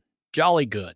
I also wonder, on a serious note, if we are to the end of large public gatherings celebrating sports like that. Oh, We had a couple more people got shot. The Chiefs, I heard, or maybe it was you that said they weren't planning on doing a parade No. per se if they won because of last year. I totally Yeah. get that. Wonder if you just do hey, let's just go to Wells Fargo Arena. so A little rally. Because I mean, that's 2 straight years, unfortunately. I think it'll be. I think you're right. I think it could be, hey, come to our stadium, or like buy a ticket, Yeah. come into the stadium. Let's celebrate at the stadium. We'll do We You can do know, the security, all that do the stuff. security. Have concession stands though. Like people should be able to buy drinks and food Mm-hmm. and eat, and it's a game, but we're just gonna trot out the trophy and trot out the roster and put a very nicely put together media type board video where y'all get to celebrate. Probably the best way to do it. All right, be safe and warm out there, everybody. Dangerous cold is on the way. I did notice -30 wind chill. Jeez. You're prepared for it after your Yeah. travels, though, so you can. guide us. Yeah, I'm not. Yeah, at least one of us is. I'm Harden, not You James. Big thanks to Evan Bland. Don't forget, Nebraska baseball plays at 2:00 today on ESPN Plus. Yep. Against GCU, where if you want to go take a school visit there, they will pay for you to come. I heard Really? that. They take care of your flight. You can go there for free. There's a lot of kids from this area go to GCU. Yeah. Well, maybe Oh, I should yeah. go. Do they for do a old grad- people? Oh, I'm interested in a grad program. Let's go, man. I just really wanna. I just Yeah. want a vacation. All three of Well, us. if you are a high school senior, Oh, and okay, wow. they will That's take awesome. care of your expenses. That's awesome. Canada, Yeah. Finland at noon today. Let's go. And then we got the U.S. tonight. What do you remember U.S.? Red, white, and blue. I know, but I can't wait to do nothing better than Red, afternoon hockey. white, and blue. We'll discuss it all coming up tomorrow on a Tuesday edition of Gary and Matt with Jimmy. Crossover's coming up next.